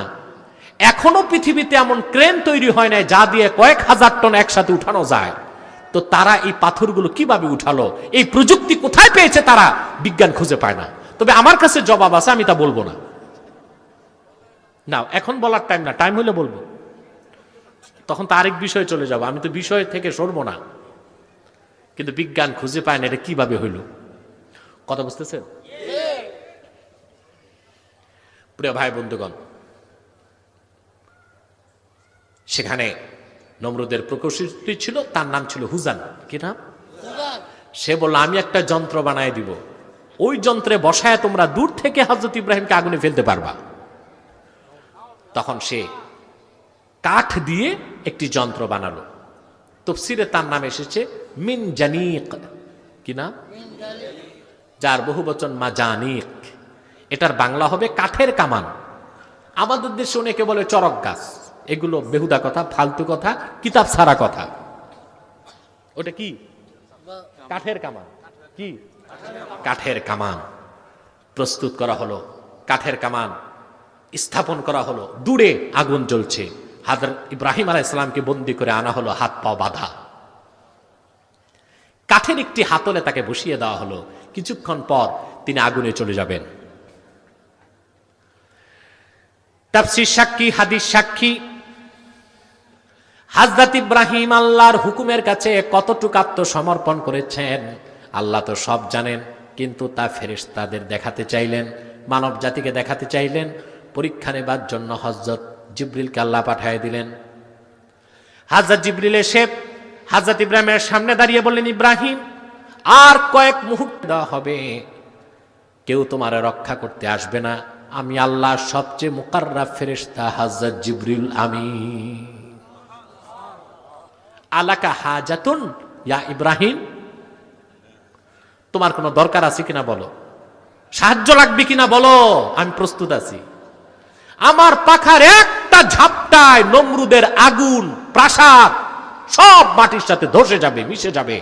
তোমাকে আগুনে তারা দিতে পারবে না। প্রয়োজন আছে কিনা বলো। কি কঠিন পরীক্ষা! সুবহানাল্লাহ। আত্মসমর্পণ কি জিনিস শিখুন, ইসলাম কি জিনিস দেখুন। পাল্টা জবাবে হযরত ইব্রাহিম ভাবলেশহীন অবস্থায় স্বাভাবিকভাবে বললেন, রে জিবরিল, আমার সাহায্যের প্রয়োজন আছে, কিন্তু তোমার কাছে আমার পাল্টা প্রশ্ন, হাজাতুন ইলাইকা আও ইলাল্লাহ, সেই সাহায্যের আবেদন তোমার কাছে করব না আমার মালিক আল্লাহ রাব্বুল আলামিনের কাছে করব? তুমি জবাব দাও জিবরিল। আল্লাহু আকবার। সুবহানাল্লাহি বিহামদিহি। ইসলাম কি জিনিস মুসলমান এত সহজ মনে করবেন না। দাড়ি কদ্দুর রাইখা, টুপি একখান লাগায়া, পাগড়ি বাইদা, 1000 দানা তসবিহ চোখ বন্ধ করে পড়বেন, আপনি বড় কুতুবুল আউলিয়া হয়ে গেছেন নাকি? কথা বলেন না। এখন তো পীর হইতে আর এলেমও লাগে না, লাগে কিচ্ছু লাগে না। দাদা পীর, বাবা পীর, নাতি পীরানি পীর দস্তগীর হয়ে বসে আছে। নওয়াজুবিল্লাহ। হ্যাঁ, এটা যেন ইনহেরিটেড প্রপার্টি, উত্তরাধিকার সূত্রে প্রাপ্ত সম্পদ, বাগাবাগি হইয়া পীর হইছে। এই ভণ্ড পীরদের কাছে যাবেন না। আল্লাহর বলি হক্কানি পীরদের কাছে যাবেন। হক্কানি পীর দরকার আছে, যাদের কাছে শরীয়ত আছে, তরিকত আছে, হাকিকত আছে, মারেফত আছে। 4টা ইলম যার কাছে আছে সে হক্কানি পীর। এখন দেখা যাচ্ছে অধিকাংশ পীর মহিলাদের সাথে কারবার বেশি, পুরুষ মুরিদ কম, মহিলা মুরিদ বেশি। কারণ মহিলারা হয় বোকা শোকা, যা আছে ঘরে, মুরগির ডিম, হাঁসের ডিম, কচ্ছপের ডিম ছাড়া সবের পীরে দিয়ে দেয়। অথচ স্বামীর এজাজত ছাড়া এটা পীরকে দেওয়া জায়েজ হয়েছে? কথা বলেন। অনেক সময় মহিলাদেরকে এরা ইমোশনাল ব্ল্যাকমেল করে, তখন কানের দুল টুল খুলেও দিয়ে দেয়। এসব বেসরা পীরের কাছে যাবেন না। হক্কানি পীর হতে শরীয়ত লাগবে, তরিকত লাগবে। ভণ্ড পীরের একটা কথা পাইছে, কই মৌলবীরা বুঝবে কি, এটা তো মারেফত, ভেদ আছে। কিসের ভেদ? ইসলামে কোনো ভেদ নাই, কোনো ছেদ নাই। রাসূলুল্লাহর ইসলাম মধ্যাহ্নের দিবাকর সূর্যের চেয়ে স্পষ্ট এবং সমুজ্জ্বল। তাতে কোনো অস্পষ্টতা নাই, কোনো বক্রতা নাই, কোনো ভেদ নাই, কোনো ছেদ নাই। যা আছে সূর্যের চেয়ে সমুজ্জ্বল। বলেন সুবহানাল্লাহ। বলে মৌলবীরা বুঝবে কি, এটা মারেফত। শরীয়ত ছাড়া মারেফত হয়? হয় না, সম্ভব না। বিশ্ববরণ্য ইমামে তরিকত ইমামে সাহরওয়ার্দী রাহমাতুল্লাহি আলাইহি তাসাউফের বিখ্যাত কিতাব আল আওয়ারিফুল মাআরিফে লিখেছেন, এটা নাম শুনছেন? এখন অধিকাংশ পীর এই কিতাবগুলো পড়েই নেই। আওয়ারিফুল মাআরিফ তাসাউফের খুব বড় মাপের কিতাব, বুঝলেন? আওয়ারিফুল মাআরিফ কিতাবের মধ্যে ইমামে সাহরওয়ার্দী লিখেছেন, আশ-শরীআতু কাল্লাবানি ওয়াল মারিফাতু কাজ্জুবদা, শরীয়ত হলো দুধের মতো আর সেই দুধের মাখন হলো মারিফাত। দুধ ছাড়া যেমন মাখন হতে পারে না, শরীয়ত বাদ দিয়ে কোনোদিন মারিফত হয় না। একটা হয়, তার নাম মাইরের পথ। কি হয়? মারিফত। মারিফত হবে না। একটু চোখ কান খুলুন না ভাই। এই ভণ্ড, আপনারা কখনো অশিক্ষিত ডাক্তারের কাছে যাবেন না, অশিক্ষিত পীরের কাছে যাবেন না। কারণ অশিক্ষিত ডাক্তার জীবন নষ্ট করবে, অশিক্ষিত পীর ঈমান নষ্ট করবে। ফার্সিতে একটা কথা আছে, নিম মোল্লা খাত্রে ঈমান, নিম হাকিম খাত্রে জান। মৌলবী যদি অর্ধেক হয় হাতুরা পীর, হাতুরা মৌলবী ঈমান নষ্ট করবে। আর যদি ডাক্তার হয় হাতুরা, তো জীবন নষ্ট করবে। বুঝেন নাই? ওই যে একটা কৌতুক আছে, এক রুগী গেছে দাঁতের ডাক্তারের কাছে, ডাক্তার সাহেব বসেছেন বট গাছের নিচে। কোথায় গেছে? বট গাছের নিচে ডাক্তারের কাছে, দাঁতের ডাক্তার। ডাক্তার যে কোন কন্ডিশনের বুঝছেন না, বট গাছের নিচে চেম্বার। বেশ ভালো কথা। যে দেখে টেবিল একটা নিয়ে বসে আছে, টেবিলের 3টা পায়া আছে, একটা বাঁশ। স্যার দাঁত ব্যথা, দাঁত উঠায় দেন। কত লাগবে? কই বেশি না, 10 টাকা।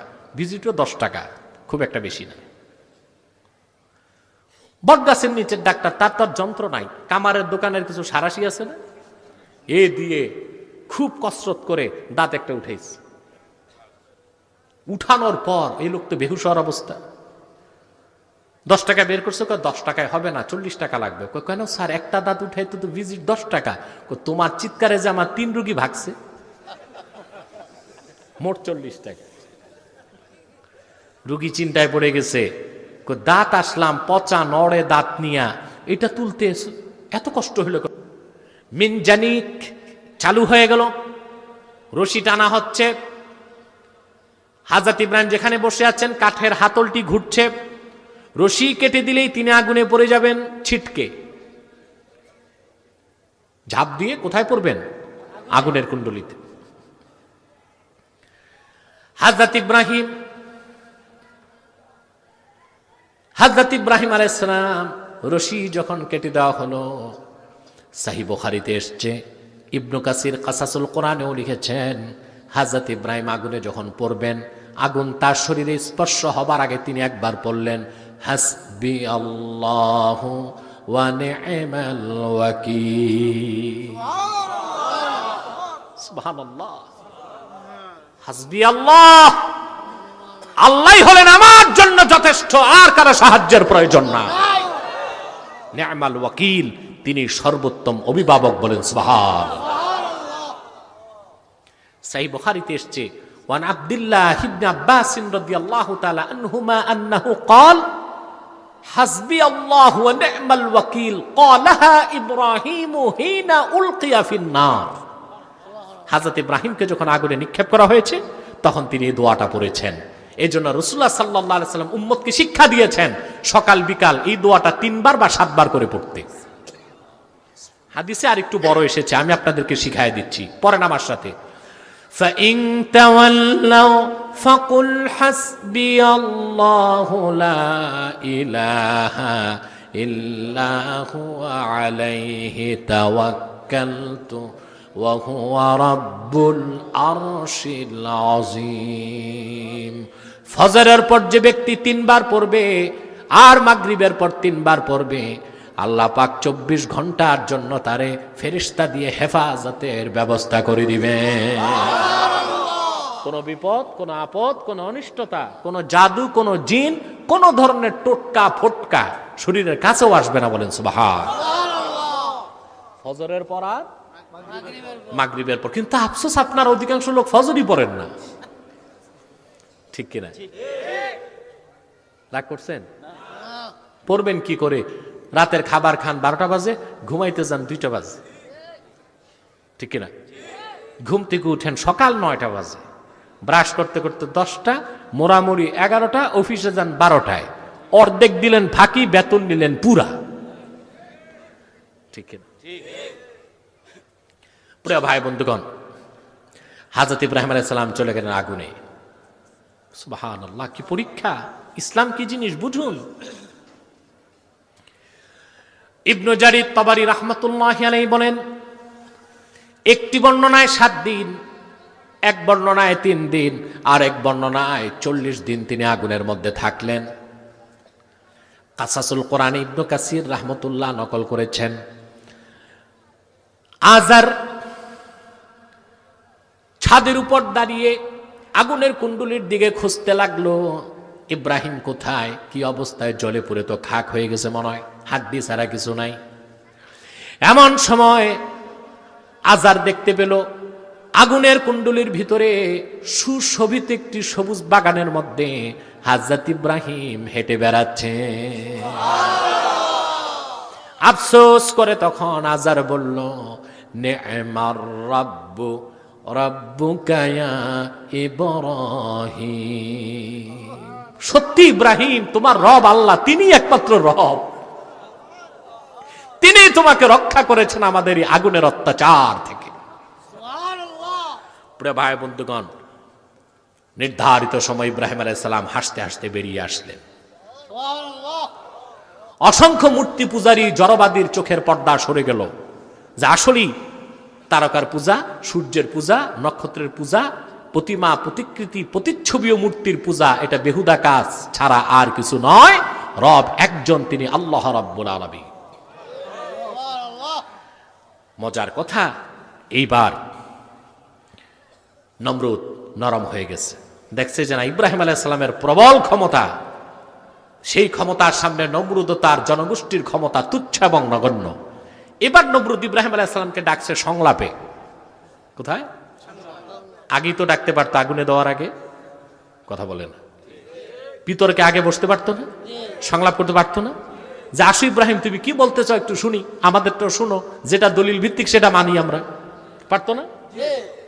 সকল স্বৈরাচারের চিরাচরিত অভ্যাস, আগে তারা করে দলন, পীড়ন, নিপীড়ন, পাল্টা যদি আঘাত আসে তখন তারা সংলাপে বসতে রাজি হয়ে যায়। এবার কয়ে আসো একটু বসি, আমরা বিষয়গুলো একটু শুনি। গেছেন ইব্রাহিম আলাইহিস সালাম, তাও একা। নমরুদ তার সভাসদ নিয়ে বসে আছে। কথা বুঝতেছেন? আমার ভাইয়ের, আল্লাহ পাক, বিতর্ক শুরু হয়ে গেল। নমরুদের সঙ্গে হযরত ইব্রাহিমের কি বিতর্ক হলো, আল্লাহ পাক সূরা বাকারাতে তা তুলে ধরেছেন 258 নম্বর আয়াতে। সুবহানাল্লাহ বলবেন না? আল্লাহ পাক বলেন, আলাম তারা ইলাল্লাযী হাজ্জা ইব্রাহিম ফি রাব্বিহি আন আতাহুল্লাহুল মুলকা ইয ক্বালা ইব্রাহিম রাব্বিয়াল্লাযী ইউহয়ী ওয়া ইউমীত। আল্লাহ পাক বলেন, মুহাম্মদ সাল্লাল্লাহু আলাইহি সাল্লাম আপনার উম্মতকে বলুন, যখন ইব্রাহিম বিতর্কে লিপ্ত হলেন সেই অভিশপ্ত শাসকের সাথে, আল্লাহ পাক যাকে রাজত্ব দিয়েছিলেন, নামটা কোরআনে আল্লাহ উল্লেখ করেন নাই, সে হচ্ছে নিকৃষ্ট নমরুদ। নিকৃষ্ট নমরুদ। ইব্রাহিম আলাইহিস সালাম যখন আল্লাহর রুবুবিয়তের কথা বলতে যে নমরুদকে বলল, শোনো নমরুদ, রবকে শোনো, রব্বিয়াল্লাযী ইউহয়ী ওয়া ইউমীত, আমার রব হলেন তিনি যিনি জিন্দা করেন, যিনি মৃত্যু দেন, সেই মহান সত্তা হলেন আমার রব, তোমার রব, সবার রব। বলেন সুবহানাল্লাহ।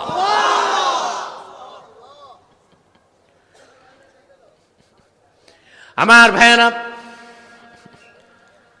পাল্টা তখন নমরুদ কি বলল?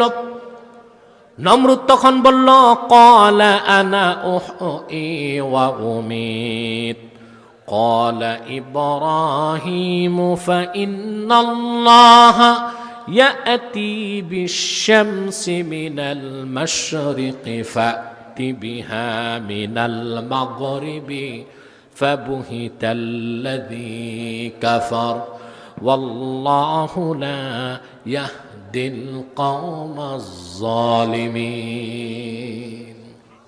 শয়তান নমরুদ সে বলল, ইব্রাহিম তোমার যিনি রব আল্লাহ তাআলা তিনি শুধু জিন্দা করেন আর মারেন তা তো না, আনা উহি ওয়া উমিত, আমিও জিন্দা করতে পারি মারতে পারি। ভাই একটু জোরে বলেন না নাউজুবিল্লাহ। তখন সে কি করলো, তাফসির বাগাবিতে মাআলিমুত তানজিল যেটা প্রসিদ্ধ তাফসির, এটা খুব বড় মাপের তাফসির, 4 খণ্ড মাত্র, কিন্তু খুবই মুতাবার তাফসির। আলেমদেরকে আমি পরামর্শ দেব তাফসির বাগাবি পড়ার জন্য। মেশকাত যিনি সংকলন করেছেন মুহাম্মদ ইমাম খতিব আত-তাবরিজি, তার উস্তাদ হচ্ছেন মোহাম্মদ হোসেন আল বাগাবি, তার লেখা তাফসির মাআলিমুত তানজিল মাত্র 4 খণ্ড, কিন্তু এত বিশ্বস্ত একটি তাফসির যা আমার প্রিয় তাফসিরগুলোর একটি। আব্দুল্লাহ নমরুদ তার জেলখানার যে জেলার তাকে বলল, যাও জেলখানা থেকে মৃত্যুদণ্ড প্রাপ্ত 2 জন আসামি আনো আমার কাছে, জীবন মৃত্যু যে আমিও দিতে পারি একটু দেখাই। আহারে নাস্তিকদের মাথার মগজগুলো মগজ না, ওগুলো গোবরের চোখারা। জীবন দেওয়া কি মৃত্যু দেওয়া কি তা বুঝে না, বুঝে। আবার বলছি, নাস্তিকদের মাথায় আপার স্টোর, এই যে এখানে যে মাল আছে ওটা অনেক উপকারী, গরুর গোবর, গোবর খেতে দিবেন, সার হবে, ফসল হবে। আর ওদের মাথায় যা আছে মাল, ওইটা কোনো কাজের না। আমার প্রিয় ভাই বন্ধুগণ, এবার জেলখানা থেকে 2 জন মৃত্যুদণ্ড প্রাপ্ত আসামি আনলো। নমরুদ জল্লাদকে বলল, একজনের কল্লা ফেলে দাও, লোকটা মরে গেল। আছে কয়জন? নমরুদ বলল, তুমি হাসতে হাসতে বাড়ি যাও। চলে গেছে কই, দেখলা ইব্রাহিম হুকুম দিয়া কল্লা কাটলাম, আরেকটা বাড়ি পাঠাইলাম, একটারে মারলাম, একটারে জিন্দা করলাম। বলেন নাউজুবিল্লাহ। হযরত ইব্রাহিম আলাইহিস সালাম দেখলেন এটা তো আস্তা গোবর গণেশ। তখন তিনি আল্লাহর রুবুবিয়তের পক্ষে আরেকটি দলিল দিলেন, যার সামনে নমরুদ নাস্তানাবুদ হয়ে গেছে। বলেন সুবহানাল্লাহ। হযরত ইব্রাহিম বললেন, শোন নমরুদ, আমার রবের পরিচয় শোন, তোর চোখের পর্দা সরায় দিচ্ছি। قال إبراهيم فإن الله يأتي بالشمس من المشرق فأت بها من المغرب فبهت الذي كفر. হযরত ইব্রাহিম বললেন, রে নমরুদ, আমার যিনি রব আল্লাহ রাব্বুল আলামিন, যিনি একমাত্র হক মাবুদ, হক রব, তিনি প্রতিদিন পূর্বাকাশ থেকে সূর্যটা উঠান, পশ্চিমে ডুবান। তুই যদি রব হবার দাবি করে থাকিস, আমার আল্লাহর পশ্চিমে ডুবন্ত সূর্যটা তুলে আনতো দেখি। আল্লাহ পাক বলেন, ফাবুহিতাল্লাযী কাফার, যে কুফরি করল কাফের, সে হতভম্ব হয়ে গেল, আর তার মুখে কোনো জবাব নাই। প্রিয় ভাই ও বন্ধুগণ, আমরা কি দেখলাম? হযরত ইব্রাহিম আলাইহিস সালাম ঈমানের প্রকাশ করলেন, তারপর আত্মসমর্পণ, আল্লাহর প্রতিটি হুকুম তিনি মেনে নিলেন। সেই ক্ষেত্রে তিনি তার কওমের সাথে বিপ্লব করলেন, কওমের সাথে বিদ্রোহ করলেন, নিজ হাতে মূর্তিগুলোকে ভেঙ্গে মাটির সাথে মিশাই দিলেন, আগুনের কুণ্ডলিতে গেলেন, তারপরে নমরুদের সাথে বিতর্কে জিতলেন। তারপরে তিনি বাধ্য হয়ে আল্লাহর হুকুমে বাবেল ছেড়ে, মাতৃভূমি ছেড়ে হিজরত করে চলে গেলেন ফিলিস্তিন। ঠিক কিনা বলেন? এই যে আত্মসমর্পণ, এর নাম ইসলাম। এই যে আনুগত্য, এর নাম ইসলাম। তাহলে আমি কথাটা সংক্ষেপ করে দিচ্ছি, বিস্তারিত ব্যাখ্যা আছে, আজকে বলার সুযোগ নেই। আগে কি? ঈমান। তারপরে কি? ঈমান কি? ঈমান হলো মুজাররাদু তাসদীকিন নবী মুহাম্মদ সাল্লাল্লাহু আলাইহি ওয়াসাল্লাম, শুধুমাত্র নবীজি মুহাম্মদ সাল্লাল্লাহু আলাইহি সাল্লাম আল্লাহর পক্ষ থেকে ১৫০০ বছর আগে যা কিছু বলেছেন, যা কিছু এনেছেন, যা কিছু করেছেন, যা ধারণ করেছে ৩০ পারা কোরআন এবং সমস্ত বিশুদ্ধ হাদিস, তার সবটুকুন বিনা প্রশ্নে চোখ বন্ধ করে বিশ্বাস করার নাম হলো ঈমান। তারপরে আপনি যখন কোরআন হাদিসের সব হুকুমকে মেনে নিবেন, সব নিষেধকে ছেড়ে দিবেন, আল্লাহর হাবিব নূর নবী মুহাম্মদ সাল্লাল্লাহু আলাইহি সাল্লামের শরীয়তকে মাথা পেতে মেনে নিবেন, তখন আপনি ইসলামে পুরাপুরি ঢুকলেন এবং হয়ে গেলেন মুসলমান। তাহলে আগে কি? ঈমান। ঈমান এনে মুমিন, তারপর ইসলামে ঢুকলে মুসলিম। আপনার ঈমান নাই, আপনি নামাজ পড়লেন, রোজা রাখলেন, হজ করলেন, যাকাত দিলেন, দাড়ি আছে, টুপি আছে, আপনি মুসলিম? আপনার নাম মুনাফিক। আপনার নাম কি? আকীদার সূক্ষ্ম বিষয়গুলো আমার দেশের মৌলবী সাহেবরা বুঝতে চায় না, যে জন্য আমাদেরকে অপবাদ দেয়। আব্বাসী তো কথায় কথায় কাফের বলে। আরে ভাই, যে কুফর করে কাফের হয় তাকেই তো বলি, মুসলমানকে তো বলি না।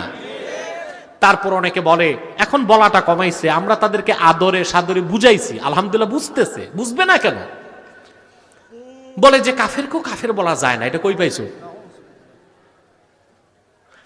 আল্লাহ পাক কোরআন কারীমে বলেছেন, মা ইউজাদিলু ফি আয়াতিল্লাহি ইল্লাল্লাযীনা কাফারু। যারা কোরআনের আয়াতকে অস্বীকার করে তারা কাফের ছাড়া কিছুই নয়। এখন যদি কোরআনের বিসমিল্লাহর বা থেকে মিনাল জিন্নাতি ওয়ান নাস পর্যন্ত কোন একটা সূরার কোন একটা বাক্যের একটা শব্দকে কেউ অস্বীকার করে, আমার আল্লাহর ফতোয়ায় তার নাম কি? কাফের। এখন আল্লাহর ফতোয়ায় যার মত নাই সে কি? কাফের। সেজন্য কাফেরকে কাফের না বলাও আরেকটা বড় অপরাধ, সেটাও একটা কুফরি। আল্লাহ পাক তার হাবিবকে কোরআনে কি বলেছেন? কুল ইয়া আইয়ুহাল কাফিরুন। মুহাম্মদ সাল্লাল্লাহু আলাইহি সাল্লাম আপনি ডাক দিয়ে বলুন, হে কাফেরের দল। তাহলে কাফেরকে কাফের বলা আমার নূর নবীর সুন্নাহ। আকীদা ঠিক করেন ভাই। তবে যে কাফের না মুসলিম তাকে কাফের বললে আপনি নিজে কাফের হয়ে যাবেন, ঠিক কি না? কুফরটা যখন হবে কুফর বাওয়াহা, কুফর সুস্পষ্ট কুফর, তখন তাকে কাফের বলতেই হবে। কি বলতে হবে? কিন্তু কোন ব্যক্তির কুফর প্রকাশ পায় না কিন্তু ঈমান নাই, এমনি নামাজ রোজা করতেছে, তার নাম মুনাফিক। তার নাম কি? তার ক্ষেত্রে সমস্ত মুহাদ্দিস একমত, ফাহুয়া কাফিরুন ইনদাল্লাহ মুসলিমুন ইনদান নাস। মানুষের কাছে তার পরিচয় মুসলিম, কিন্তু আল্লাহর কাছে সে কি? কিন্তু যদি কাফের সে মুখে উচ্চারণ না করে, লেখায় প্রকাশ না করে, সম্মতি না দেয়, আপনি তাকে কাফের বলতে পারবেন না। তাকে কি বলবেন? মুনাফিক। কিন্তু কোন ব্যক্তি কালেমা পড়লো, নামাজ পড়ে, রোজা রাখে, হজ করে, যাকাত দেয়, সব ঠিক, ইসলামের কোন একটি মৌলিক বিষয় কিংবা কোরআনের কোন একটি আয়াত কিংবা মুতাওয়াতির হাদিসকে কিংবা ইজমায়ে সাহাবাকে যদি অস্বীকার করে, সে কি? তাকে কাফের বলতেই হবে, না তো আপনি কাফের। ঈমান ছাড়া যতই আনুগত্য পোষণ করেন, আপনাকে মুসলিম বলার সুযোগ নাই। আমাদের মধ্যে অনেকে আছেন একটি হাদিসের অপব্যাখ্যা করে। আল্লাহর হাবিব ইরশাদ করেছেন, সহিহ মুসলিমের হাদিস, মান সাল্লা সালাতানা ওয়াস্তাকবালা কিবলাতানা ওয়া আকালা যাবিহাতানা ফাযালিকাল মুসলিম। যে ব্যক্তি আমাদের নামাজ পড়লো, আমাদের কিবলা মানলো, আর আমাদের জবাইকৃত পশুর গোশত খেলো, সে লোকটা মুসলিম। এখন অপব্যাখ্যার সুযোগ আছে এখানে। কোন ব্যক্তি মুসলমান হয় নাই, কালেমাই পড়ে নাই, কিন্তু আমাদের সাথে নামাজ পড়লো, কিবলা মানলো, আমাদের কোরবানির পশু খেলো, সেও কি মুসলিম? হাদিসের অর্থ কি? ঈমান আনার পরে, ঈমান হলো ইনকিয়াদ বাতিনি। ঈমান আনার পরে কেউ যদি নামাজ পড়ে, কেউ যদি কিবলা মানে, কোরবানি করে, কোরবানির গোশত খায়, এটা হলো ইসলাম, তাকে বলবো মুসলিম। এটা বাহ্যিক আনুগত্য, নামাজ পড়া বাহ্যিক আনুগত্য। ইনকিয়াদ জাহিরি, ঈমান ইনকিয়াদ বাতিনি, একটা ভিতরের জিনিস, সেটা ঈমান। ওই ঈমান আনার পর আপনি যখন নামাজ পড়বেন, রোজা রাখবেন, হজ করবেন, যাকাত দিবেন, হুকুমগুলো মানবেন, নিষেধগুলো ছাড়বেন, এটা ইসলাম।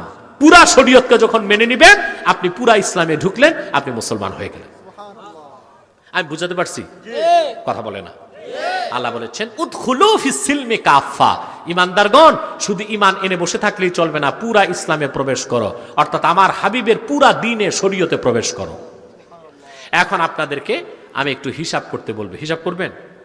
কথা বলেন। এই হিসাবে খাতা কলম চলবে না, ক্যালকুলেটরও চলবে না, হিসাব করতে হবে বিবেক দিয়ে। এখন কোরআন কারীমের সূরা বাকারার 208 নম্বর আয়াতের মানদণ্ডে আমরা একটু হিসাব করব, আমি আপনি আমরা কতটুকু ইসলামে ঢুকতে পেরেছি তা বোঝানোর জন্য এই আয়াতের শানে নুজুলটা বলে দিচ্ছি। ইমামে ফখরুদ্দিন রাজি রাহমাতুল্লাহি আলাইহি এই আয়াতের তাফসীর করতে যে তাফসীর কাবীরে তিনি শানে নুজুল তুলে ধরেছেন। নিয়ম হচ্ছে কোন আয়াত তাফসীর করার আগে শানে নুজুল বলা, কিন্তু শানে নুজুল বলেই যদি শুরু করতাম আপনারা কিছুই বুঝতেন না। এই জন্য আলোচনা বুঝি এবার শানে নুজুল বলবো, পুরো বুঝে যাবেন ইনশাআল্লাহ। শানে নুজুলের মধ্যে তিনি উল্লেখ করেছেন আল্লাহর হাবিব মুহাম্মদ সাল্লাল্লাহু আলাইহি ওয়াসাল্লাম যখন মক্কা থেকে হিজরত করে মদিনাতুল মুনাওয়ারাতে গেলেন, মদিনা মুনাওয়ারার ইহুদিদের সবচেয়ে বড় আলেম হযরত আব্দুল্লাহ ইবনে সালাম রাদিয়াল্লাহু তাআলা আনহু এবং ইহুদি ধর্মের কিছু বড় জ্ঞানী মানুষ রাসূলুল্লাহর কাছে এসে মুসলমান হলেন, ইসলাম গ্রহণ করছে। সুবহানাল্লাহ। শুধু মুসলমান হয়েছেন তাই না, মুসলমান হয়ে আল্লাহ রসুলের শরীয়তে সব মানতে লাগলেন, যত হুকুম আহকাম বিধান সব মেনে নিলেন। তবে ইহুদিরা তো হযরত মুসা নবীর অনুসারী, হযরত মুসা আলাইহিস সালামের শরীয়তের কিছু ভালো ভালো আমলও তারা নিজেরা করতে লাগলেন। কথা একটু খেয়াল করেন, আল্লাহর হাবিব মুহাম্মদ সাল্লাল্লাহু আলাইহি ওয়াসাল্লামের শরীয়ত পুরা মানছেন, কিছু বাদ দেন নাই, বরং এক্সট্রা পূর্বের নবী মুসা ওনার শরীয়তের কিছু খারাপ কাজ না, ভালো আমলও করা শুরু করছেন।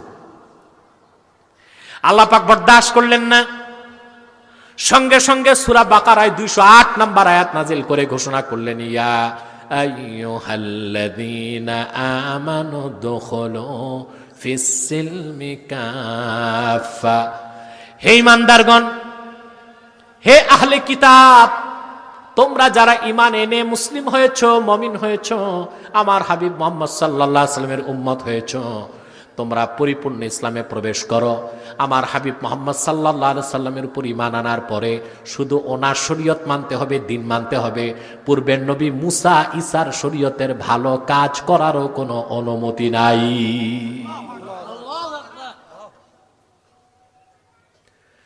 সাহাবায়ে কেরাম এসে রাসূলুল্লাহর কাছে তওবা করে নিলেন। বলুন মুসলমান, যদি বিশিষ্ট সাহাবীগণ আল্লাহর হাবিব মুহাম্মদ সাল্লাল্লাহু আলাইহি ওয়াসাল্লামের শরীয়তের সবকিছু মানার পর মুসা নবী ঈসা নবীর মতো জালিলুল কাদার পয়গম্বরের শরীয়তের কিছু ভালো কাজ করার কারণে আল্লাহ যদি তাদেরকে মুসলিম বলে স্বীকৃতি দিতে না চান, আমরা উম্মতে মুহাম্মদী দাবিদাররা আজকে রাসূলুল্লাহর শরীয়তের বড় বড় আমল বাদ দিয়া বড় বড় কাফের মুশরিক তাগুত বেঈমানের অনুসরণ করছি। আমরা কতটুকু মুসলিম হলাম বিচার করুন। কথা বলে না। আমরা আমাদের অর্থনৈতিক জীবনে রাসূলুল্লাহর শরীয়ত মানি না, কথা বলেন।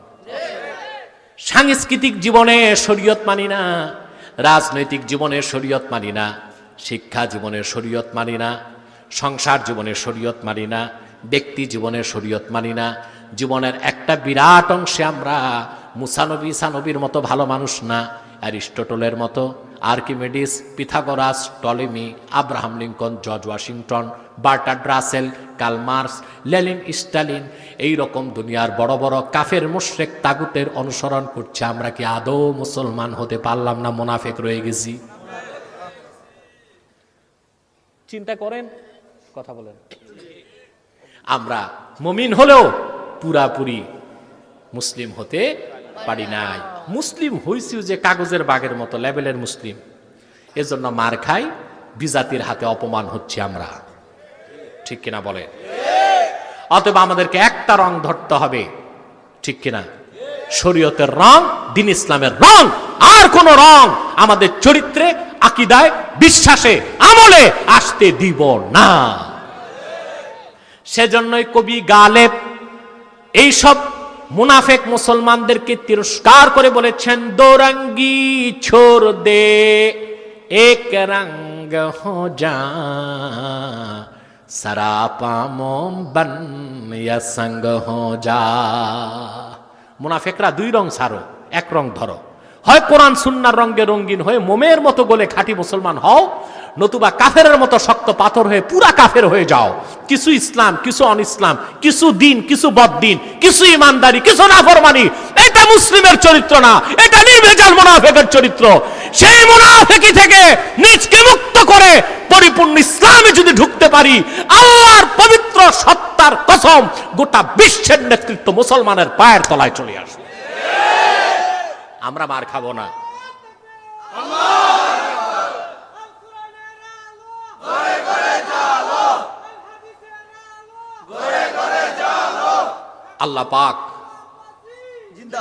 আল্লাহ পাক কবুল করুন, আল্লাহ পাক মঞ্জুর করুন, বলুন আল্লাহুম্মা আমিন।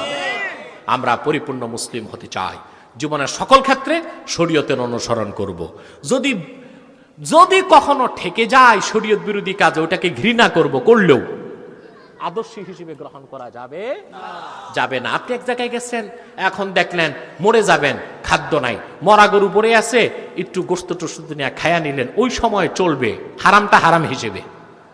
কিন্তু সব সময় আপনি মরা গরু টোকাবেন আর খাবেন, তা তো চলবে না। কথা বলে না। শাসকের কারণে, রাষ্ট্রের কারণে, সংবিধানের কারণে, প্রচলিত আইনের কারণে যদি শরীয়ত বিরোধী কাজ চাপিয়ে দেওয়া হয়, আপনি প্রচন্ড ঘৃণার সাথে করতে হবে, সেটা আদর্শ হিসেবে গ্রহণ করার সুযোগ নাই। আর আপনাকে সংকল্প রাখতে হবে তার পরিবর্তন করে শরিয়া মোতাবেক জীবন যাপন করতে হবে। ঠিক কিনা বলেন? আমাদের জেহনিয়ত চেঞ্জ করতে হবে, আমাদের মানহাজকে চেঞ্জ করতে হবে, আমাদের লক্ষ্য এবং উদ্দেশ্য নির্ধারণ করতে হবে। আমরা পৃথিবীর শ্রেষ্ঠ জাতি, উম্মতে মুহাম্মাদি। আমাদের কাজ এটা নয় যে আমরা মার খাবো, আমাদের কাজ এটা নয় আমরা বিজাতির অনুসরণ করব। আমাদেরকে সবাই অনুসরণ করবে, আমরা বিশ্বের নেতৃত্ব কর্তৃত্ব দিব। ঠিক কিনা বলেন? আমরা শ্রেষ্ঠ জাতি, ঠিক কিনা? আল্লাহ পাক কোরআন কারীমে বলেছেন, কুনতুম খায়রা উম্মাতিন উখরিজাত লিন-নাসি তা'মুরুনা বিল মা'রুফি ওয়া তানহাউনা আনিল মুনকারি ওয়া তু'মিনুনা বিল্লাহ। তোমরাই শ্রেষ্ঠ জাতি, ও উম্মতে মুহাম্মাদি, তোমরাই আমার আকাশের নিচে শ্রেষ্ঠ জাতি। উখরিজাত লিন-নাস আই আখরাজাকুমুল্লাহু লিনাফইন নাস। তোমরা শুধু তোমাদের জন্য না, গোটা বিশ্ব মানবতার মুক্তির জন্য আমি তোমাদেরকে বের করেছি। সৎ কাজে আদেশ করবে, তোমরা অসৎ কাজে বাধা দিবে, আর আমার উপর তোমরা অবিচল পরিপূর্ণ বিশ্বাস রাখবে। সেই জাতি আমরা, সেই জাতি তোমরা।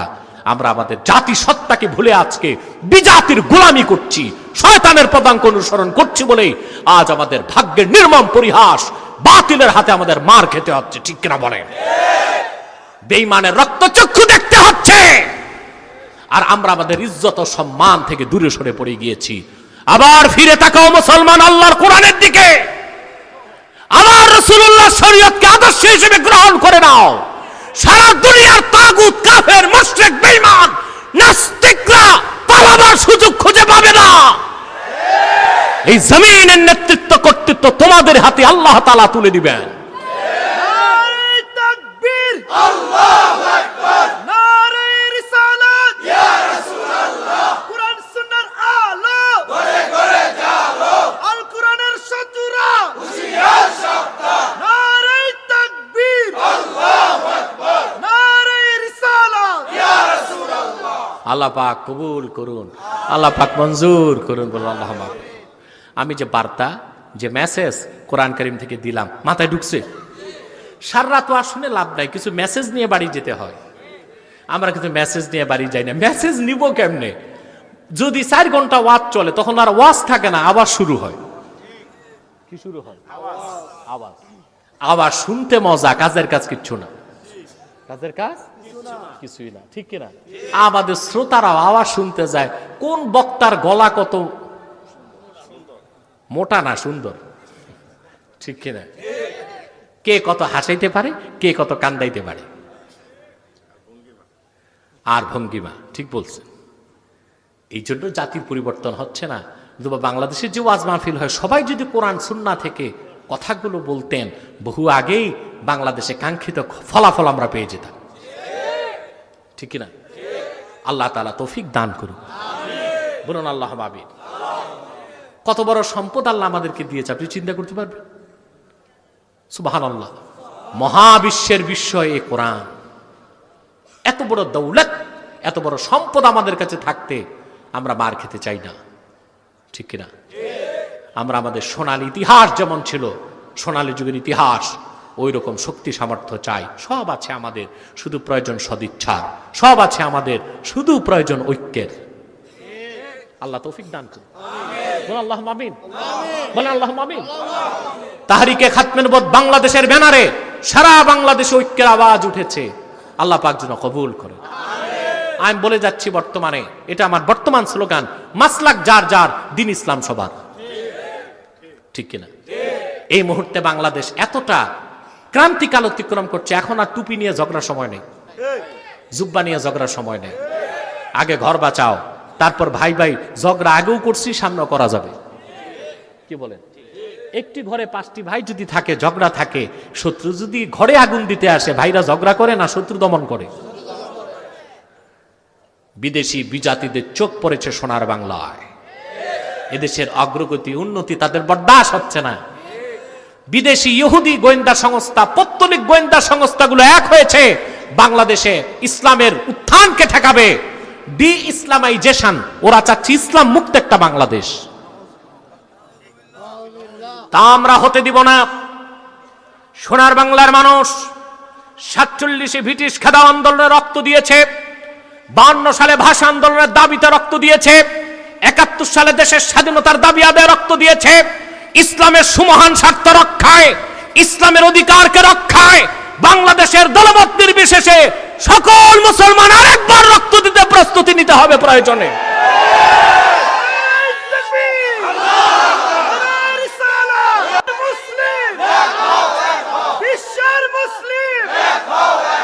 আমার ভাই বন্ধুগণ, বিজাতিদের চোখ পড়েছে বাংলাদেশে, বাংলাদেশ উন্নত হচ্ছে, এটা তাদের বরদাস্ত হচ্ছে না। আপনি জানেন উপমহাদেশে সবচেয়ে ধনী এখন কারা? আমরা। যে দেশের জনগণ ধনী, ওই দেশ ধনী। বিশ্ব ব্যাংক বলেছে উপমহাদেশে এখন সবচেয়ে বেশি জিডিপি বাংলাদেশিদের। আমাদের মাথা পিছু আয় এখন $1800 পার হয়ে গেছে। আমরা ধনী, আলহামদুলিল্লাহ বলেন। রাষ্ট্র ধনী হতে আরেকটু টাইম লাগবে।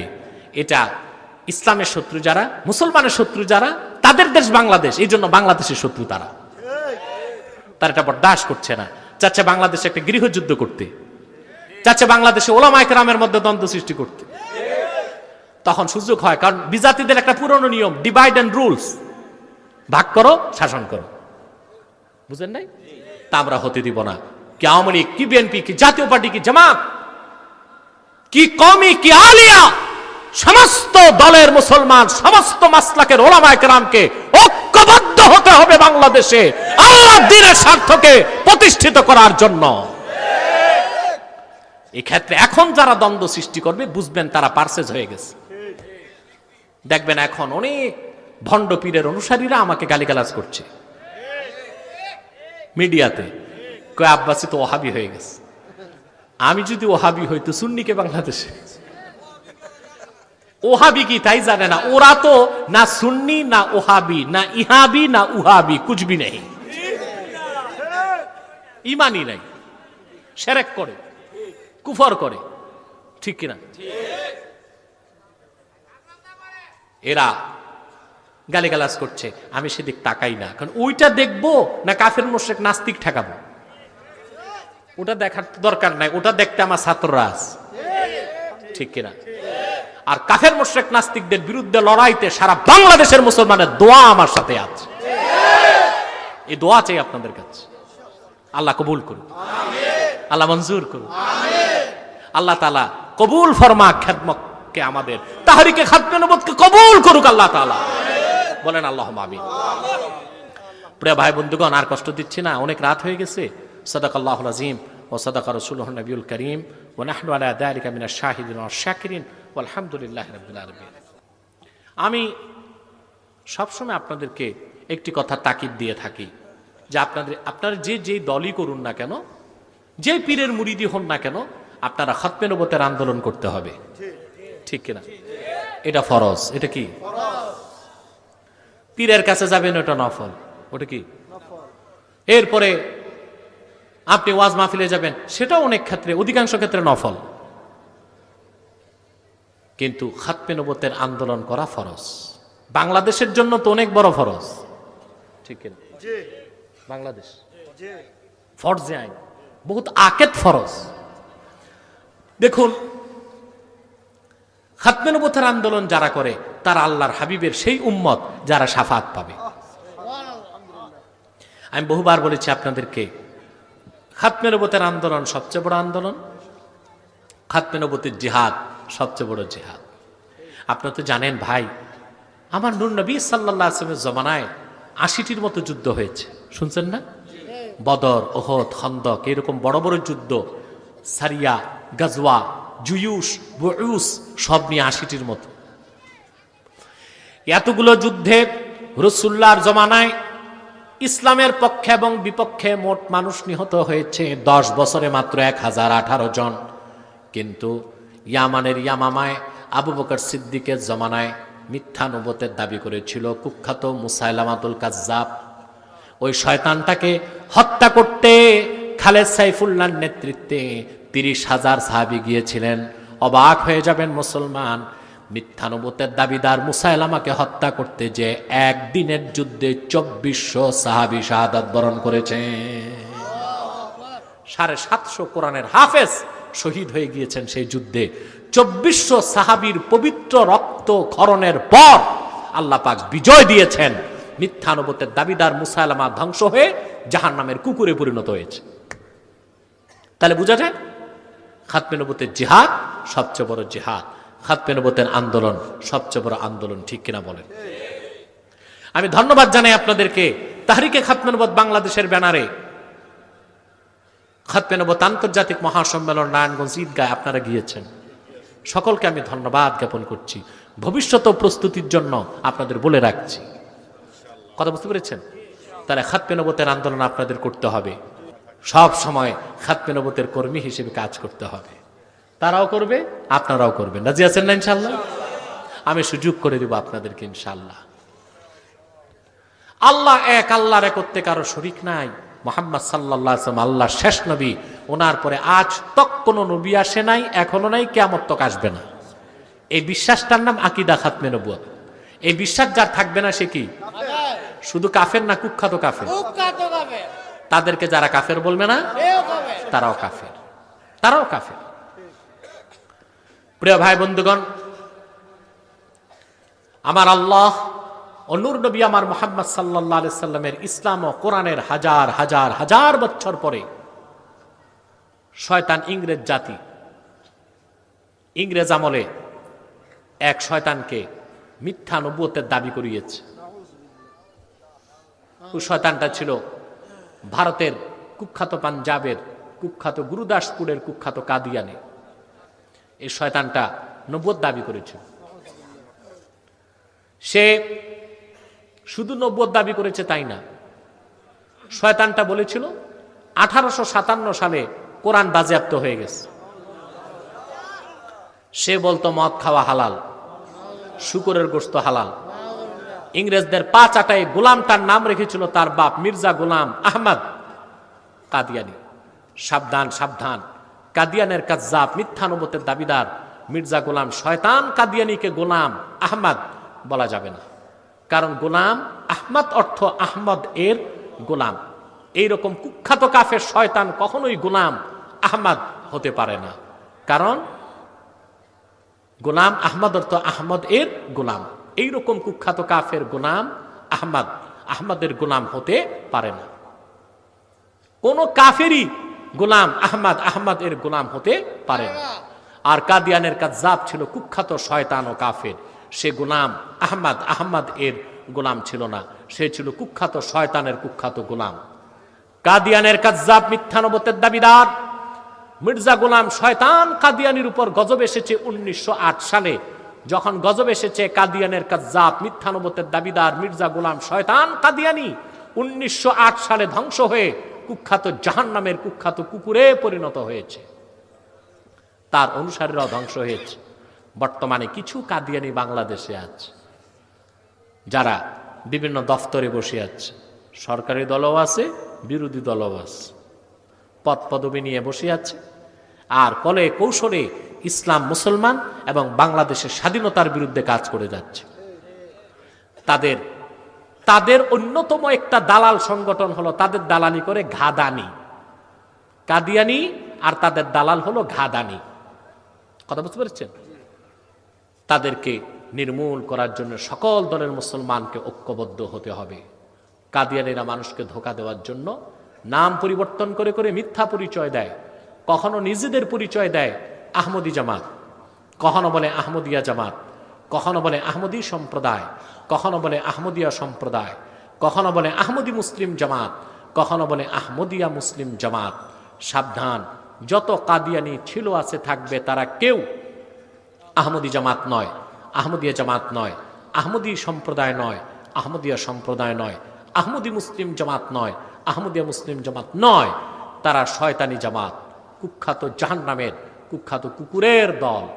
আমাদের সকল দলের একটাই দাবি, অনতিবিলম্বে স্বাধীন বাংলায় শয়তান কাদিয়ানীদেরকে রাষ্ট্রীয়ভাবে অমুসলিম ঘোষণা করতেই হবে, করতেই হবে, করতেই হবে। এই দাবি আদায়ে তাহরিকে খাতমে নবুয়ত বাংলাদেশের ব্যানারে যদি জানমাল দিতে হয়, কারা কারা প্রস্তুত আছেন হাত তুলে দেখান।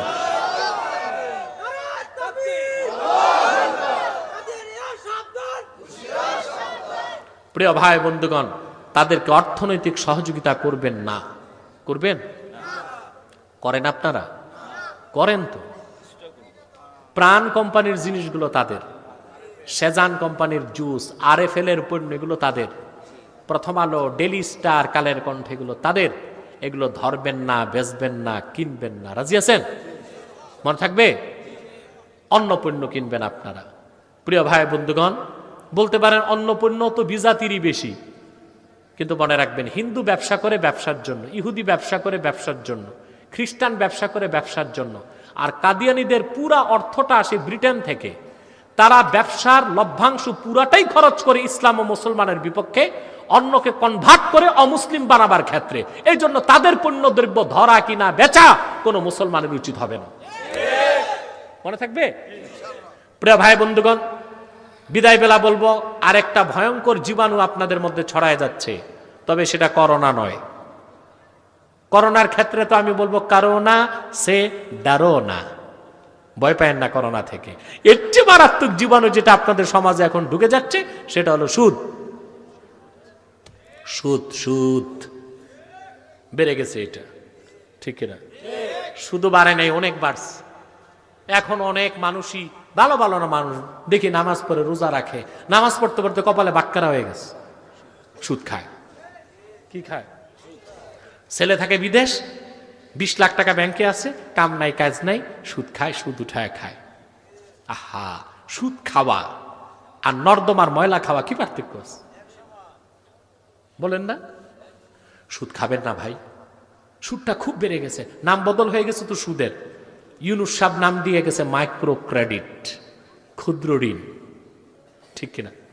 লভ্যাংশ, ইন্টারেস্ট, মুনাফা সমিতি, আর কি জীবন বীমা, বিভিন্ন নামে চলতেছে। আবার এনজিও গুলো তো আছেই, ব্রাক, কারিতাস, আশা, নিরাশা, ভরসা, সহসা, আক্ষেপ, পদক্ষেপ, আছে না? ভালো মতো সুদ এখন ঢুকে যাচ্ছে।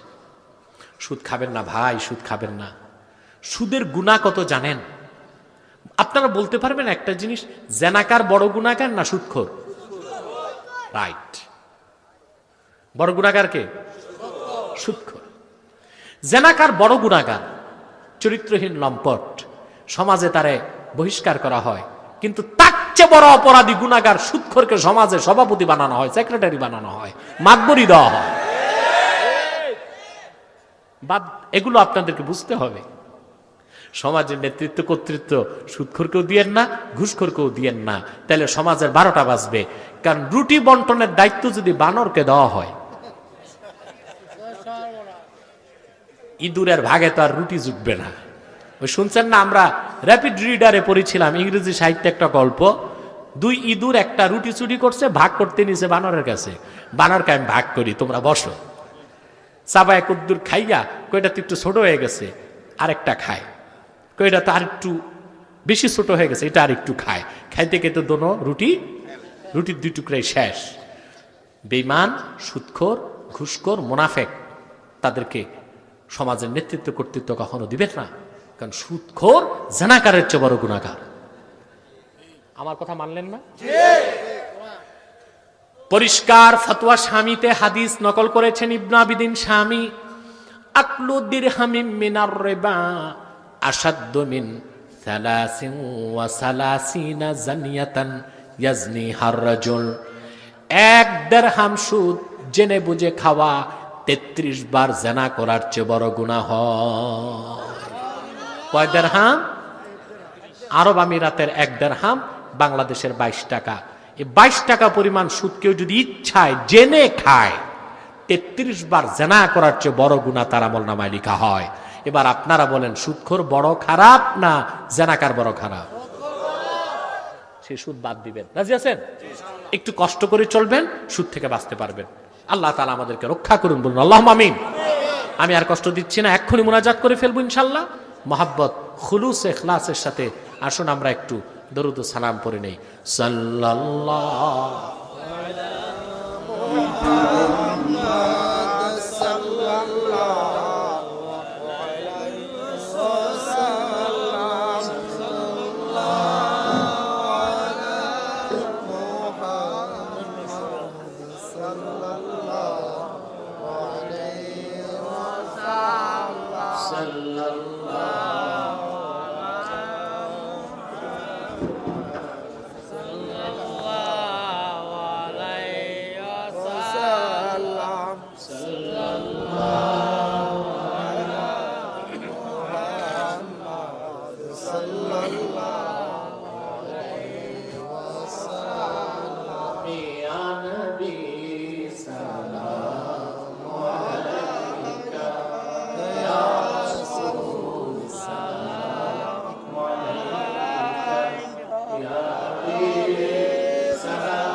बख्ते का चमके सितारा,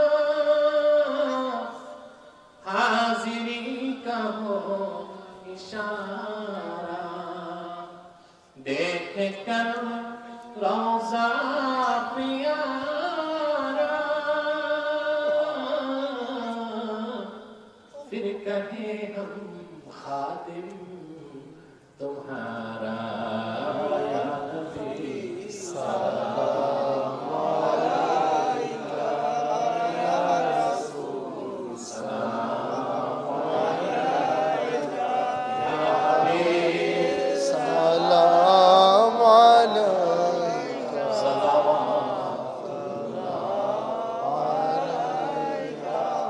मदीना मदीना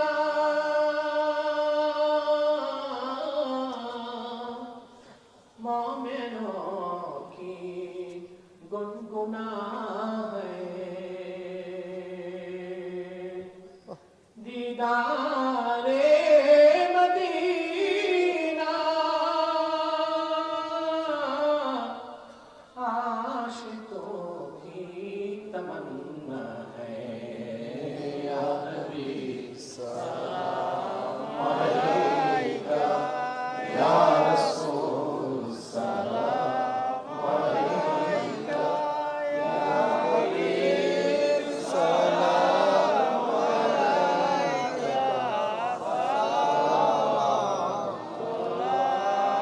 अलैका, मुहम्मदुन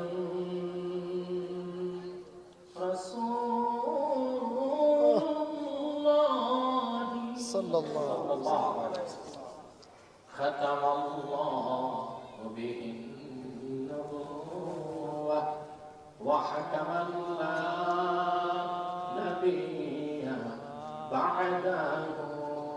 या नबी सलाम अलैका, या रसूल सलाम अलैका, या हबीब सलाम अलैका, सलावतुल्लाह अलैका। बलगल उला बिकमालिही, कशफत दुजा बिजमालिही, হাসনাত জামিয়া, বসো জিকির করাইতে হবে। সাল্লু আলাইহি ওয়া আলিহি বালাগাল উলা। আব্দুল্লাহ মাসুদ আছে, একটু জিকির করা, ওকে দাও। বালাগাল উলা বিকামালিহি কাশাফাদ দুজা হাসনাত জামিয়া খিসালিহি সাল্লু আলাইহি ওয়া আলিহি।